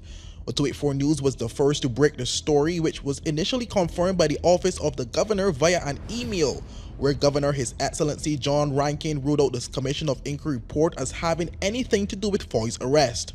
But further details came in an article published by the popular Miami Herald newspaper later that day, which revealed that the trio were jointly charged with, and I quote, conspiring to import more than 5 kilos of cocaine into the United States and conspiring to commit money laundering, end quote. But the article further alleged that both Premier Fahie and Mrs. Maynard met with undercover DEA agents who were under the disguise of being members of the Mexican Sinaloa cartel. Of course, this news sent shockwaves not only across the territory, but also across the region and internationally, with many prominent media sites picking up on the story. Locally, for some, the news was totally shocking, but for others, it confirmed previous suspicions of criminal activity linked to Fahie. But just last October, during the Commission of Inquiry hearings, former Governor Augustus Jasper, who was governor at the time, outlined some of the major concerns raised to him by members of the BVI public. Well, these included allegations of persons he said that hold pivotal positions in the BVI society that were actively involved in the cocaine drug trafficking organized crime. So the practice of for example, tender waivers continuing, the practice of for example, employing consultants without competition, the practice of allegedly not complying with the laws of the territory. Also, some of the practices of appointing people to boards, statutory boards, with little transparency or openness in the process. Or sometimes that there was some of the institutions hindered in carrying out their work to look at some of alleged areas which may need to be looked at in more detail. So at that point, when I believe we had discussed and looked at those issues, the concerns were presented to me later, relating to a cumulative set of concerns, as I've outlined, including more widely concerns that had been relayed to me, many allegations, including from credible public officers, leaders of some of our institutions, as well as credible members of the public, of serious concerns relating to intimidation of public officers, serious concerns relating to allegations of decisions being directed outside of processes, and most concerning is also allegations of links to organised criminality and to those involved in the cocaine trafficking trade as well, including allegedly amongst those in the highest holders of office. Of course, these claims were refuted on numerous occasions by former Premier Fahie, who labeled the allegations by former Governor Jasper as irresponsible and baseless. And I know that there are those among us who think that the people of the Virgin Islands have not gotten where they have reached through legal means, and don't think that we can do nothing ethical, don't think that we have no integrity, and don't think that we can get anywhere unless they carry us there. But I'm here to tell them that the reason that they can enjoy where they are and even see something that they want to take from us is because with God's help and our prayers, we got it here. Fast forward to just hours after the arrest of Fahie, a criminal affidavit filed in the U.S. Southern District Court of Florida detailing what many termed to be a movie script was unveiled to the public, where Fahie, along with his co-accused Olivine Maynard, were noted in the document as playing a major role in a multi-million-dollar cocaine deal. Well, this deal involved the two allowing the passage of cocaine through the BVI ports in exchange for a percentage of the proceeds earned from selling the drugs in the United States. With all the attention on Fahie and his arrest, it was not long before prison attire photos with the former Premier and Maynard started circulating across the territory in their first court appearance since being arrested. All matters only got interesting after Fahie requested for an immediate release from federal detention on the grounds of diplomatic immunity. Well, this was done through his attorney Teresa Van Vliet, who filed a notice of invocation of immunity on Monday, May 2nd. Well, this notice was supported by a document from the Premier's office, which was later disavowed entirely by the then acting Premier, Dr. the Honourable Natalia Wheatley, who said the act was conducted by a rogue public officer, who was later revealed to be the Director of International Affairs Secretariat, Najan Christopher. Both the Permanent Secretary in the Premier's office, Dr. Carolyn O'Neill Morton, and I were unaware of the correspondence dated the 3rd of May. At the time, I was in the House of Assembly and the Permanent Secretary in her office carrying out her normal functions. It appears that the preparation and sending out of the correspondence were the actions of a rogue public officer who acted without authorization or the knowledge of myself as acting Premier or the Permanent Secretary. The content of this letter regarding diplomatic immunity for Honourable Fahie does not reflect the position of the Premier's office or the government of the Virgin Islands. The request for diplomatic immunity was rejected by the United States Attorney's Office, stating that Fahie's position as Premier of the Virgin Islands was not one that is recognized for head of state immunity in the United States. While Fahie's legal team lost that fight, they gained a win on pretrial bond after successfully securing bond in the tune of $1 million with a $500,000 personal surety bond, in addition to a $500,000 corporate surety bond. Well, the granting of the bond came despite U.S. prosecutors arguing that Fahie was a flight risk and a danger to the community, stating that his maximum sentence, if convicted, coupled with the corruption allegations, increased the likelihood of the former premier fleeing the United States. The personal surety bond was co-signed by Fahie and his daughters, while longtime friend businessman Albion Bobby Hodge co-signed for the corporate surety bond, and the former premier was ordered to wear a GPS device and his family to submit all travel documents. The following day, May 25th, the day of Fahie's arraignment, he entered a not guilty plea to all of his 3 charges of conspiracy to import a controlled substance, conspiracy to engage in money laundering, and attempted money laundering. A similar plea was also entered by the Maynards on all of their charges. With the pleas all entered, a July 2022 trial date was set for Fahie and the Maynards. Well, during this initial period, Fahie held on to his political seat with the submission of his first notice of absence to the House of Assembly, officially informing members of the House during the 4th sitting of the 4th session of the 4th House of Assembly on June 30th of his absence due to his legal entanglement.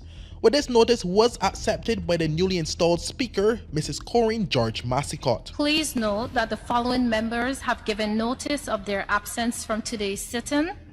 Minister for Natural Resources and Labor, Honorable Melvin Turnbull. Minister for Education, Culture, Youth Affairs and Sports, Honorable Shari De Castro. And Member for the 1st District, Honorable Andrew Fahie. With the high sense of anticipation for the July 2022 trial, residents and many across the world were dealt a blow of disappointment after the news broke that the trial was postponed to January 2023, after the defendants' legal teams filed a motion for a new trial date to allow for more time to properly prepare for the case. Well, this new development changed the scope of things for Fahie within the House of Assembly, as his notices of absence were no longer accepted by Speaker George Massicott. She revealed that the former premier cited bail conditions as the reason why he was not able to attend the House of Assembly for the previous 2 sittings. She said while the same reason was cited for the present and the upcoming sitting, the main factor that changed and resulted in her decision not to grant Fahie's request was the delaying of his trial from July 18, 2022 to January 2023. As Speaker, I not only exercise discretion on several matters prescribed in the standing orders of the House, but I also have the power to regulate the conduct of business in all matters not provided for in the standing orders as per Standing Order 6.1, and this includes attendance. As such, I am minded not to grant leave to the honorable member for this sitting or any subsequent sitting for such time as the circumstances of his non-attendance remain the same. Following this announcement, discussions commenced on whether there would be a by-election in the 1st District, as Fahie would be made to vacate his seat after missing more than 3 consecutive sittings of the House of Assembly without the approval of the Speaker. Well, this brought all the focus to the month of November, to the 8th sitting of the 4th session of the 4th House of Assembly, which was set to conclude on November 24th. However, prior to that date, other shocking news broke in relation to Andrew Fahie and Olivine Maynard, with the 2 each receiving an additional charge of interstate and foreign travel in aid of racketeering, taking their overall tally of charges filed in the United States District Court of Southern Florida to 4.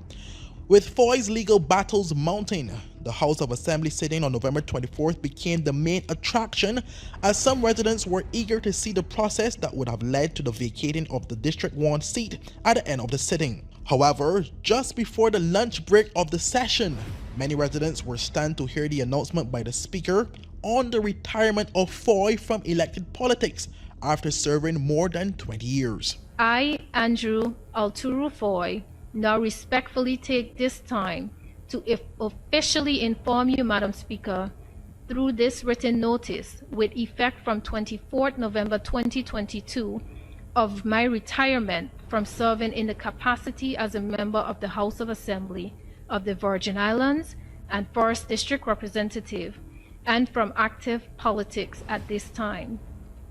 Madam Clerk, Deputy Speaker, and all other members of the House of Assembly, you are all also duly officially informed via copy. Following that announcement, Premier and Minister of Finance Dr. the Honorable Natalia Wheatley described the ending of Fahi's reign as a sad ending for many persons across the territory.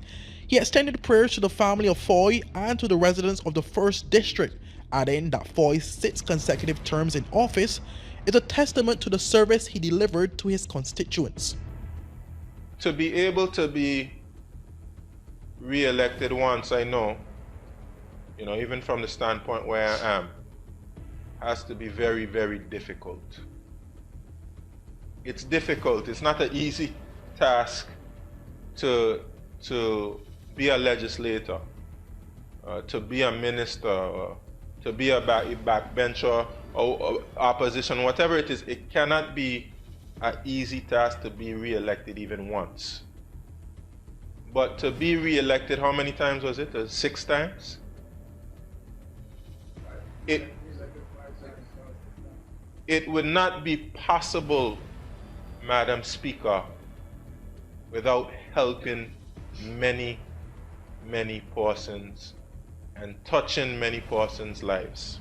Just 4 days following the retirement announcement, Fahi's attorney Teresa Van Vliet filed a motion in the court to have his January 9th trial date further postponed to a date in May 2023 or thereafter. Apart from the new racketeering charges contributing for the need of more time for the legal team, information relating to the confidential informant and other viable recordings and transcripts were said to be still outstanding from the U.S. prosecutors. A new trial date of July 17, 2023 has been set, and Fahi, along with Olivine Maynard and her son Kadeem Maynard, will have their day in court to defend all the charges. A story for the centuries, Ron and Jacka. I can reflect on the moment when I would have first received that news. I believe I was on the Joes Hill Manor Estate assignment when the phone started to ring.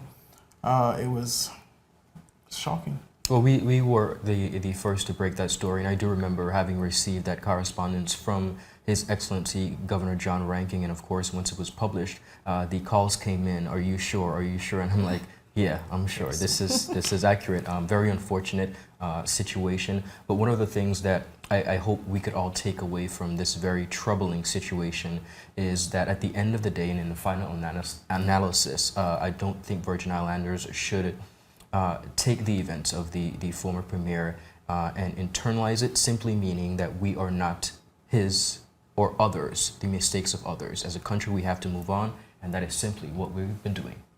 And speaking of moving on, I think that stands on the adaptability and ability of Virgin Islanders to advance. We would have seen it following the 2017 hurricanes, and we have seen it again following the arrest of the premier. I mean, a situation that nobody saw coming. But it was almost like the territory was ready to take whatever challenges unfolded, and that's what we would have seen with the formation of the National Unity Government, who, in short, possibly saved the territory from giving away its democracy. More in this report. In the hours that followed the governor's confirmation of then Premier Andrew Fahie's arrest, one may have assumed that things in the territory, from the standpoint of governance, were in a stable enough position to lead the territory through the transitional period amid the fallout anticipated surrounding that event. This is due greatly to statements issued by Dr. Natalia Wheatley, who took up the mantle as acting premier on that occasion. Wheatley delivered an almost calming message to the territory, indicating that there was a plan to move forward after he emerged from meetings with several relevant stakeholders, including Governor John Rankin, who indicated to him at the time that the Commission of Inquiry report would be released sooner than expected in light of the Premier's arrest, while asserting simultaneously that the two events were not related. As if predicting what would come in the weeks that followed, however, Wheatley at the time spoke to possible setback of historical and constitutional progress made by the people of the Virgin Islands. I urge the public to read the report with an objective eye in terms of strengthening our systems of government under a democratic framework of governance, as opposed to draconian measures that would set back the historical constitutional progress we have made as a people. As I have continued to say, we remain committed to good governance. This is a difficult time, and I ask that we come together as a community and remain in prayer. As agreed with the governor and my political colleagues, I will remain acting Premier. I will update you again in due course. Less than 24 hours later came the release of the COI Report and first confirmation that it threatened the partial suspension of the Constitution for an initial period of 2 years, inclusive of the dissolution of the House of Assembly and a suspension of ministerial government, a move that Commissioner Sir Gary Hickenbottom justified as, quote, the only way in which the relevant issues can be addressed. In the COI Report document, Hickenbottom remarked, quote, unless the most urgent and drastic steps are taken, the current situation with the elected government deliberately ignoring the tenets of good governance will go on indefinitely, end quote. This news sent shockwaves through the territory and the wider Caribbean region and prompted swift response from Acting Premier Wheatley, who asserted the necessity of maintaining democracy and the modern-day arrangement of the UK-BVI relationship. What this would mean in real terms is that there would be no more elected representatives who represent the people of the districts and the territory in the House of Assembly, where laws are made for our society. There also would be no government ministers to advance the public priorities or a cabinet to approve a policy. All of this authority would be vested in the governor. While Caribbean governments and regional agencies shared their support for the Virgin Islands and its people during a time that exacerbated an already difficult fight for self-determination, UK opposition Labour MP Chris J. Bryant called for the UK Foreign Office to take direct control of the territory pending further investigation into allegations of corruption and money laundering against Fahie. Contention on this issue quickly grew more pungent, and opposition throughout the Virgin Islands society grew extremely obvious by the following day, with some dubbing the time as a signal of the territory's, quote, goodbye to self-governance. Wheatley addressed the public on April 30th in a program entitled Forging Forward Together and revealed that the sitting government had begun to regroup in recognition of the need to have the position of Premier filled, given the prevalence of issues in need of, quote, urgent and devoted attention. Wheatley was subsequently appointed leader of the incumbent Virgin Islands Party and slated to become the next Premier upon Fahie's resignation or removal from that post. Less than a week later, Fahie was removed by a nearly unanimous vote in the House of Assembly, setting the stage for Wheatley's appointment. At this point, however, there was still great uncertainty surrounding whether this move would have any impact on the issues at hand, given the looming possibility of partial suspension of the Constitution and ministerial government. Perhaps most influential to what came next were the events of May 2nd and 3rd. On May 2nd, the Organization of Eastern Caribbean States spoke out in its opposition to the United Kingdom's moves to impose direct rule in the Virgin Islands.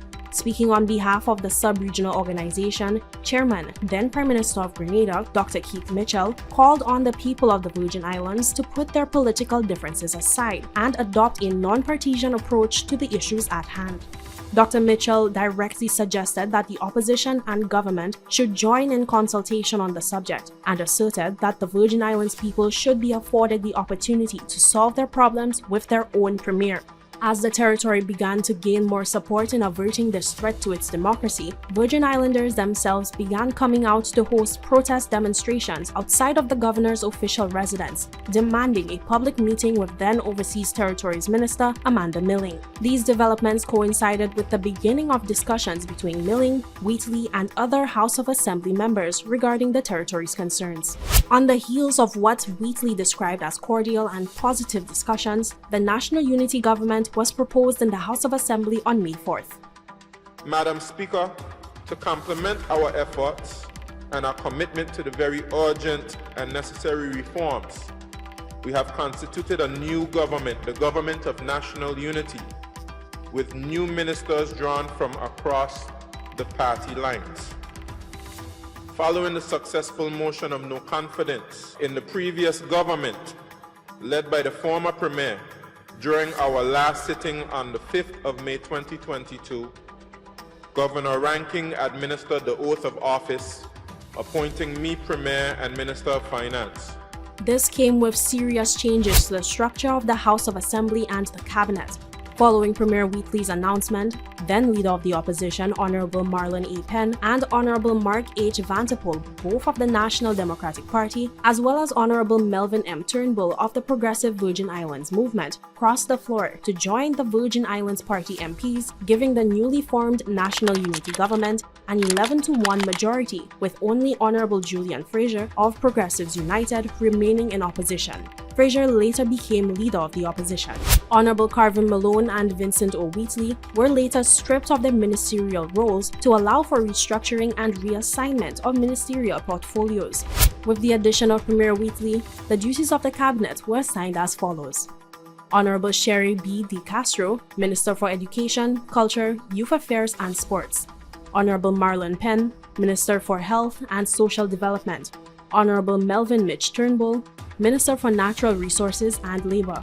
Honorable Avira Madura Keynes, Junior Minister for Tourism, and Honorable Shireen Flax Charles, Junior Minister for Trade, Economic Development, Agriculture and Fisheries. The Government of National Unity was officially sworn in on May 5th. I'm very proud to stand before you today, now officially appointed Premier of the Virgin Islands. As Premier, I pledge to carry out my duties of office with honesty and integrity, and to always do what is in the best interests of the people of the Virgin Islands. I'm also proud to lead this national unity government that reflects the hunger in our community for unity.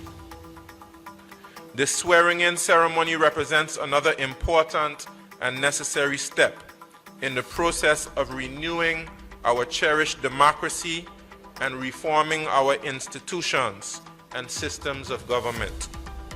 It is my hope that this day will be remembered as the day that we began a new era of democratic governance in the territory.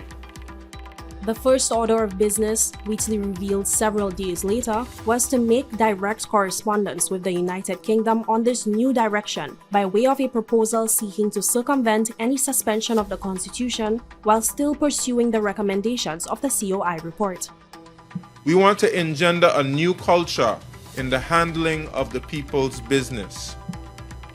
I hope Minister Millen and the UK government will give due consideration to the proposal and not go down the path of direct rule. We stand ready to work as partners with the UK and in close cooperation with Governor Ranking. We will soon be coming to the public to explain our firm plans to improve governance in the Virgin Islands, along with our plans to ensure the proper management of our society. Following consultations, the proposal entitled Framework for the Implementation of Recommendations of the Commission of Inquiry Report and Other Reforms, the National Unity Government went on to hold its first cabinet meeting on May 11th. Wheatley subsequently addressed the public and asserted that business as usual continued in the Virgin Islands, despite Fahie continuing to deal with his legal battle abroad. Quote, "What transpired somewhere around 2 weeks ago was very unfortunate, and it was saddening and shocking for all of us. But since then, we have moved on," Wheatley said.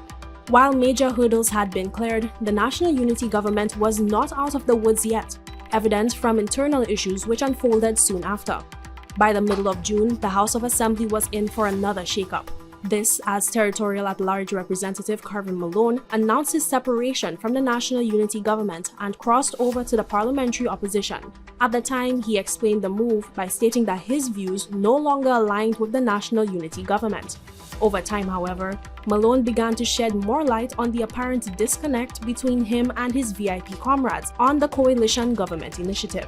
He went on in August to liken the formation of the National Unity Government and its take on leadership in the territory to a coup, due to the absence of democratic elections. You will recall that after the events of April 28, within a 5-day period, whether it's questionable or not, we were able to create a controversial word, but we were able to perform a coup, for lack of a better word, change a government elected by the people to one selected, so that we can then form a unity government without going to the polls, without shedding one adverse word. And by November, he also voiced belief that his exclusion from the cabinet of the National Unity Government was a result of him being deemed ineligible due to his perceived close relationship with former Premier Fahie. In face of these claims and criticism from his VIP comrade, Premier Weasley continuously defended the coalition government and expressed disappointment in the decision of persons to spread misinformation that he described as a blatantly false, completely irresponsible, and self-serving behavior. Weasley said that despite the common stereotypes which have prevailed in coalition governments elsewhere in the region, his experience with the unity government has been a positive one. Though he admits that members from the different party groups do have their disagreements, he says that this has been far overshadowed by the level of cooperation taking place behind closed doors. The Premier believes that it is in the best interest of the BVI people that such a government continues to lead in the uncertain times ahead. And what a story that has been. Definitely one for the books, and definitely something I think other countries can look at as a blueprint if they were to face similar in future. I agree. We hate to be the example, but if you're ever in this situation, we're a perfect example. And one of the lessons to me was putting differences aside, putting political agendas aside, and coming together for that common good for the betterment of the territory. I agree, Kamal, yeah. Absolutely. And, you know, one thing we noticed that the BVI is an associate member of the OECS, but in times of trouble, we saw regional entities coming and backing the BVI full force because, of course, we are one Caribbean. Yes, so true. Up next, we take a look at the Commission of Inquiry report and notable stories that we might have missed throughout the program. We'll be right back. And we're back, everyone. Now, the highly anticipated Commission of Inquiry was by far one of the top events of 2022, an event witnessed by the entire world would prove to be a very pivotal and defining moment in the Virgin Islands history that would essentially lead the way to a number of iconic events. More on this report. Deputy Governor, ladies and gentlemen of the press, good morning. In a public meeting, Governor of the Virgin Islands, John Ranking, CMG, presented the findings of the Commission of Inquiry to the people of the Virgin Islands. I, like many of you, have been shocked by the arrest of Premier Fahie, with whom I have worked as Governor over the past 16 months. I know that this community is a small but proud one, and I know you care deeply about the reputation of this great territory. Rule of law, transparency, accountability, and good governance are and must be the foundations of a territory's reputation. As you are aware, I previously planned to publish the Commission of Inquiry report in June, following discussions in London between UK ministers, the BVI government, and the leaders of the other political parties represented in the House of Assembly. However, following yesterday's events and the news of the detention of the Premier and others on charges related to conspiracy to import a controlled substance and money laundering, I have decided that it is now in the overwhelming public interest for me to publish the Commission of Inquiry report at this point. The government established the Commission of Inquiry unit that is to support the delivery of the COI recommended government reform process, and Hadassah Ward has been appointed to lead it. The Ward-led unit began full-time operation on August 15th and is comprised of officers with expertise in strategic planning and implementation, procurement, policy analysis and development, monitoring and evaluation, communications, research, and administration. The unit will be in operation for an initial 6 months with the possibility of subsequent extensions following an internal review. The COI Implementation Unit will assist in coordinating the overall delivery of the COI recommendations, which includes providing support to ministries in developing work plans for the delivery of recommendations, assisting in drafting policy direction, and developing of new programs and systems. The unit is also responsible for preparing monthly progress reports, reports on specific work programs, and reports to identify key issues associated with implementation and suggest remedies. The unit will report directly to Permanent Secretary in the Premier's Office, Carolyn Stout-Igwe, who chairs the COI Implementation Steering Committee. The Permanent Secretary stated that the Implementation Unit will work very closely with relevant ministries, departments, and statutory boards, along with other implementing partners, including the Governor, Cabinet Ministers, and House of Assembly members. New legislation was passed on Friday, March 12th, which amends the Register of Interest Act 2006 that now allows the Commission of Inquiry to review the registers directly. This amendment, brought forward by the government, passed by the House of Assembly, and having received assent from Governor, means the Register of Members' interests can now be directly shared with the COI.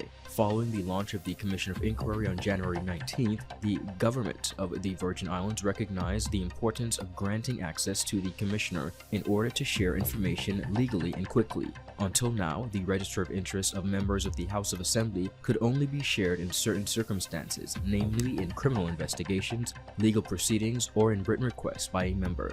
After the formation of the Constitutional Review Commission, an inaugural meeting was held on Monday, 18th July. In her opening welcome remarks at the Department of Youth Affairs and Sports conference room, the chairperson, Mrs. Lisa Penletsam, expressed her thanks to fellow commissioners for agreeing to serve and reminded them that they were all bearing witness to history in the making. To my mind, never before has a constitutional review been commissioned in such circumstances that the territory finds itself in present. Where is more, we have been charged with trying our very best to ensure that never again will a constitutional review have to be commissioned in such circumstances, the chairman told members. Noting that the commissioners had been given a short time to accomplish a major task, the chairman encouraged the commissioners by stating, and I quote, "It is clear that every confidence has been bestowed upon us that we will succeed in meeting our ever-important task."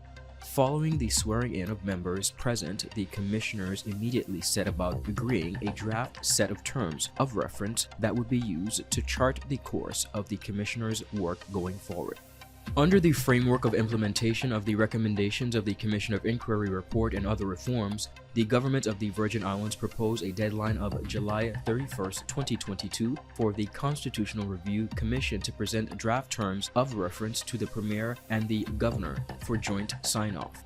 The commission was approved by Cabinet on June 29, 2022. The forthcoming constitutional review will be considered the aspirations and changes the people of the Virgin Islands wish to see in the next constitution. The members of the Constitutional Review Commission are Mrs. Lisa Penletsam, Chairman, Ms. Janice Stout, Deputy Chairman, Dr. Charles Wheatley, Mr. Ronnie W. Skelton, Mrs. Bernadine Louis, Reverend Dr. Melvin A. Turnbull, Dr. Benedicta P.T. Samuels, Dr. Steve Leonard, Ms. Maya Barry, Mr. Sandrick Shinrari, Ms. Noonie Georges, Mr. Coy Levens, Mr. Roger A. Smith, Sir Dennis Byron, Mrs. Tanya Cassie Parker, and Miss Suzanne Demers. Miss Janice Stout, Deputy Chairman, later resigned from the committee. Since formation, a series of community meetings throughout the various districts have commenced with residents addressing areas of concern. Governor John Ranking has announced that he instructed the Commissioner of Police to undertake several criminal investigations as recommended in the Commission of Inquiry report, including investigations into the Premier's office. In a statement, Governor Ranking said there is now an urgent and decisive move forward and in line with his responsibilities under the Constitution. He noted the investigations will encompass several departments and projects within the government. He said there will be a criminal investigation into the conduct of the Premier's office under the previous Premier in obstructing the Director of Internal Audit Department in respect to her audit of the COVID-19 assistance programs, a criminal investigation and/or investigations into the recovery of the public money expanded on the Seacows Bay Harbor Development Project and the Virgin Islands Neighborhood Project Partnership. There will also be a criminal investigation and/or investigations into the recovery of the public money extended in the disposal of parcel 3110 of block 2938B Road Town Registration Section and an investigation into possible corruption within HM Customs, Rankin added. The governor noted criminal investigations were already underway in relation to the Elmore Stout High School perimeter wall and the BVI Airways project. Given the need to respect the integrity of the investigative process, I will not be making media comments on the content of the investigations as they take place, but I am determined that investigations should be held in line with the Commission of Inquiry report and that any public official who has engaged in criminal wrongdoing should be brought to justice and held accountable under the law, Ranking said. I am also determined that where possible, public funds that may have been misused in relation to projects under investigation should be recovered and used instead for programs that benefit all members of our community. Kelvin Thomas, Lorna Stevens, and Myron Walwyn were all arrested and charged in relation to the Elmore Stout High School perimeter wall. Mr. Kelvin Thomas was the first to be charged in June 2022 with obtaining property by deception, making a false statement to a public officer, and possession of the proceeds of criminal conduct, which was followed by the arrest of Lorna Stevens and Myron Walwyn separately, both charged with breach of trust. Both Stevens and Walwyn appeared before the Commission of Inquiry.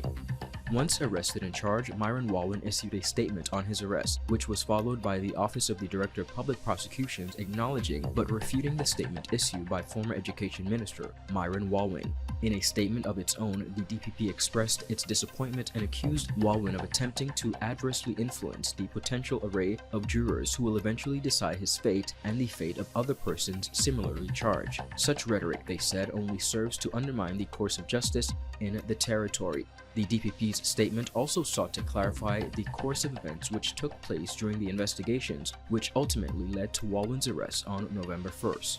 Contrary to Mr. Walwyn's assertions, an incomplete investigation case file was submitted in 2020 and the same was quickly returned to the Royal Virgin Islands Police Force to conduct further investigations.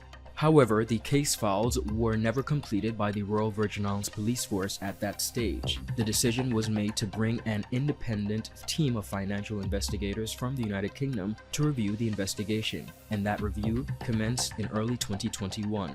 The review was done to ensure that the investigation was completed fairly, transparently, and to standard, the DPP further said. Now, following the DPP's claims, Jefferson Knight, a former BVI police prosecutor, in an exclusive interview with our agency called the DPP's office out on several key areas and also stated that in his position, Walwyn had been framed. I have some concerns with the manner in which the investigation went in the first place. Certain statements that former Commissioner of Police Michael Matthews made publicly, and then we all know that the Honorable Myron Walwyn was subjected to a commission of inquiry which seems to focus on the same wall.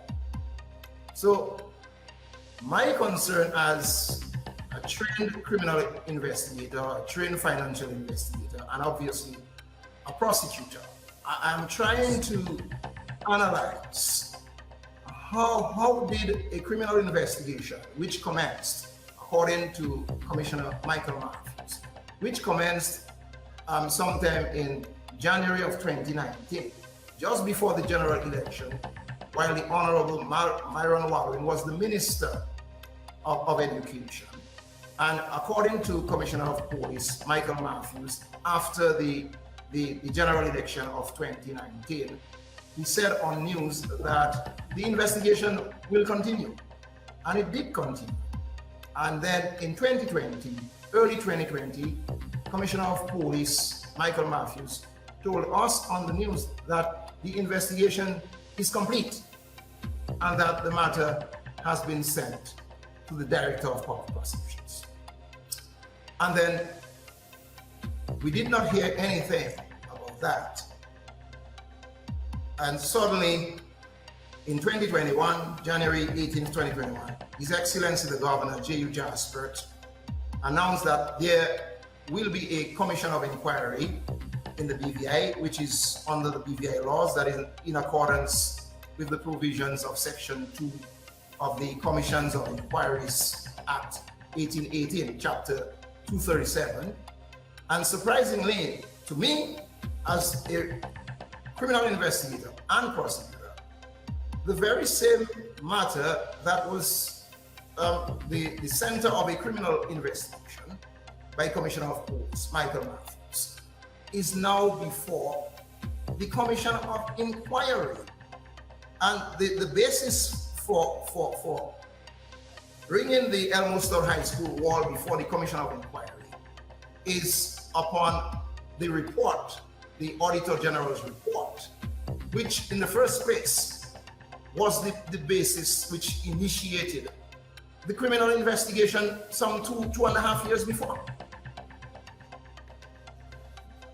So now that Honorable Myron Waldman in November of 2022 has been arrested for breach of trust, the concern that I have and asking myself, since the Commissioner of Police or no one who forms part of the investigation is telling us, I am asking myself, trying to get answers at the same time.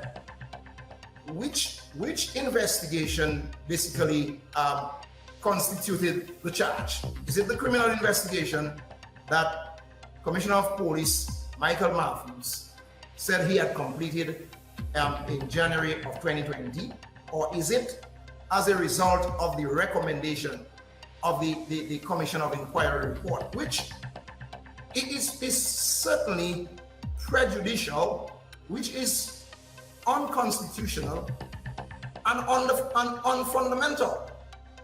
Mr. Wade Smith, Commissioner of Her Majesty's Customs, has been placed on administrative leave effective immediately. The reason behind his sudden leave placement is unknown. However, since the release of the Commission of Inquiry report, which said that investigations will be going into HM Customs, other senior members of government were also placed on leave.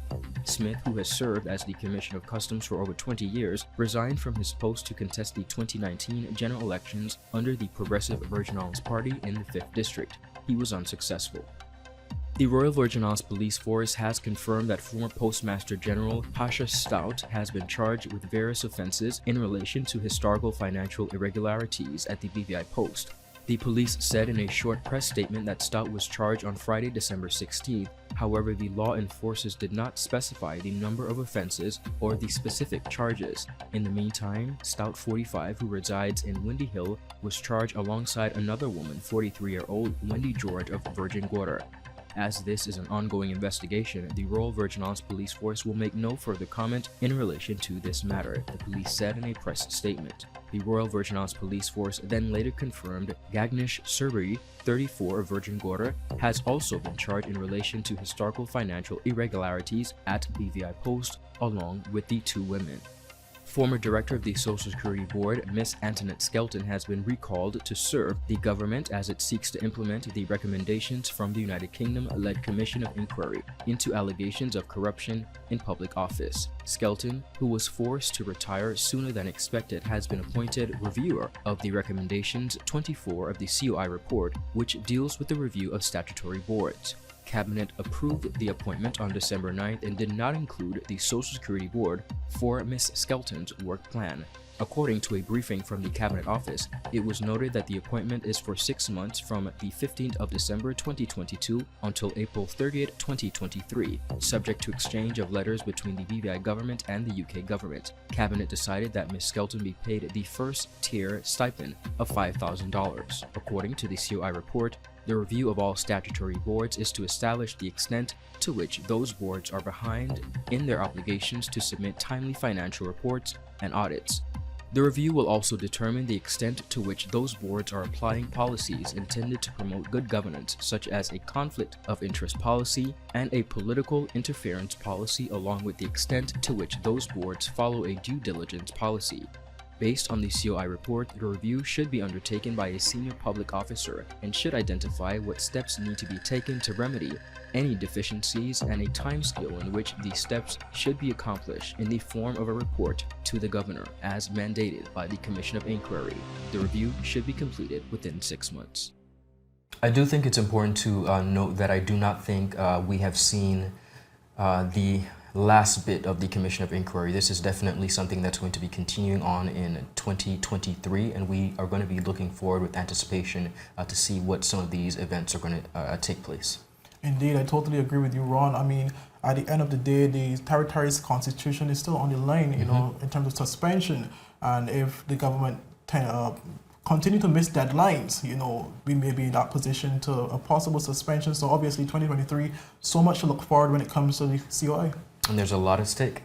Absolutely, and you did mention them missing some deadlines, but I think they do deserve some kudos as well, because at the beginning, I mean, by July, they had accomplished all of their deadlines, and I think they were about 50% done with what they had to accomplish up to that point. So I think work is being done, and we see the civil servants of the BVI putting in what they need to do to protect this country. And I totally agree with you, because at the end of the day, a lot of persons tend to look at the COI for a number of the bads, but there are so many positives that came out of the COI in terms of a lot of restructuring government-wise, a lot of accountability, a lot of transparency measures put in place. And ultimately, who's going to benefit from that? Residents or public service? I agree. And speaking of notable events, one of the happenings that we saw, which was quite notable towards the end of the year, was the resignation of the Director of Trade and Consumer Affairs. Of course, there have been some serious allegations brought forward within that department. Her going before the Standing Finance Committee and speaking about staff being of 24, that is now 5, 6, and really the lack of functionality within the department. She has since resigned, obviously, and that is going to be taking effect in 2023. So definitely a notable event that we will continue to watch into the coming year. Well, of course, Ron, we were the first media house in the territory to break a story on that particular topic, and we would have later seen another media house basically confirming some of the information that we would have first published. Of course, the story spoke for itself. Absolutely. Of course, 284 Media is your source for accurate and first-hand information. You will get it first on our website. So if you're not following, what are you doing? Stay in tune with 284. Now, we continue with a story that is actually going to break in 2023, but it is already making waves throughout the territory. Yep. All eyes on the election. How are you feeling about that? I'm excited for election 2023. I do think that once the year turns, we're going to see a number of persons coming out of the woodworks and perhaps declaring their candidacy, but the elections of 2023 is definitely something to be looking forward to. It's going to be like all elections, but most importantly, because of the events that have taken place of this past year, it is going to be the election to watch. In addition to that, Ron, obviously, during the time of elections is a time where you see a lot of cleanup around the communities, a lot of roads to be paved, roadworks, a lot of persons to be fed, a lot of stuff is going to happen this year, and I'm sure residents will be looking forward to that. Of course, we forgot how terrible our roads are, but that's something that we're continuously working on. So we're hoping for better roads in 2023. Absolutely, and we hope that these messages are getting out to whoever will be sitting in the House of Assembly after that election. We don't just want to see you around the election. Carry on that work for your entire term. Now, with the 2023 election, I mean, we're coming out from the unity government, and they did not put water in their mouths to say that party lines would return during that election. Yes, they put their things aside to save the territory from having its constitution suspended, but it's back to party lines. And we're also expecting to see a lot of independent candidates. Yes. So like you said, Ron, this is the election to watch. Well, it's funny that you say that party lines are back, because in the early formation of the National Unity Government, Premier Wheatley said that he hoped that the National Unity Government would continue. So he's saying one thing, but I'm sure as the election, we segue into the election, we may see some changes. It's very interesting to look forward to. I mean, a lot of things can happen. I'm sure the residents are looking to see who runs for what. And as Jackie would have touched on, a lot of independent candidates coming out as well. Other persons will be going that particular road as well in light of, the name blaming, the COI report, etc. Persons may of the opinion now the best route is independent. But one thing that I'm sure we all are not looking forward to, the long nights ahead of us. Oh yeah, we have to do the tough job. On election though, I have to speak of one of the major events that would have happened following the resignation of Premier Fahie. We had a lot of talks about a possible by-election. Of course, that never happened, but it was quite a conversation topic, because persons were wondering if we would have gotten to that point of having a by-election based on the events of 2022. And it's interesting to see who will be running in the first district, considering that the former Premier Andrew Fahie would have been running that district for the last 20 plus years. Yes, 20 plus years. So it's interesting to see who will get the nod and who will come out victorious. Indeed. Absolutely, and all of that is in the hands of the Virgin Islands people. Now, Kamal mentioned long nights ahead, but don't worry, we do not mind because we know that we are bringing you the best coverage of that election. So, of course, I'm going to remind you, follow 284media.com, hit us up on Facebook at 284media, and Instagram and Twitter, 284BVI. Well, we've come to an end of a very detailed year in review. We do hope that you, the viewers, enjoy the content prepared to refresh your memory of some of the events of 2022. I'm Kamal Haynes. And I'm Ron Grant. And I am Jacques Whitting, and on behalf of 284 Media and BVI Cable TV, we just want to thank you for your support throughout the year 2022. And of course, we look forward to further delivering the latest in news, sports, and entertainment. Wishing you all happy holidays and a happy new year. It has been an absolute pleasure. Cheers to an amazing year and to 2023.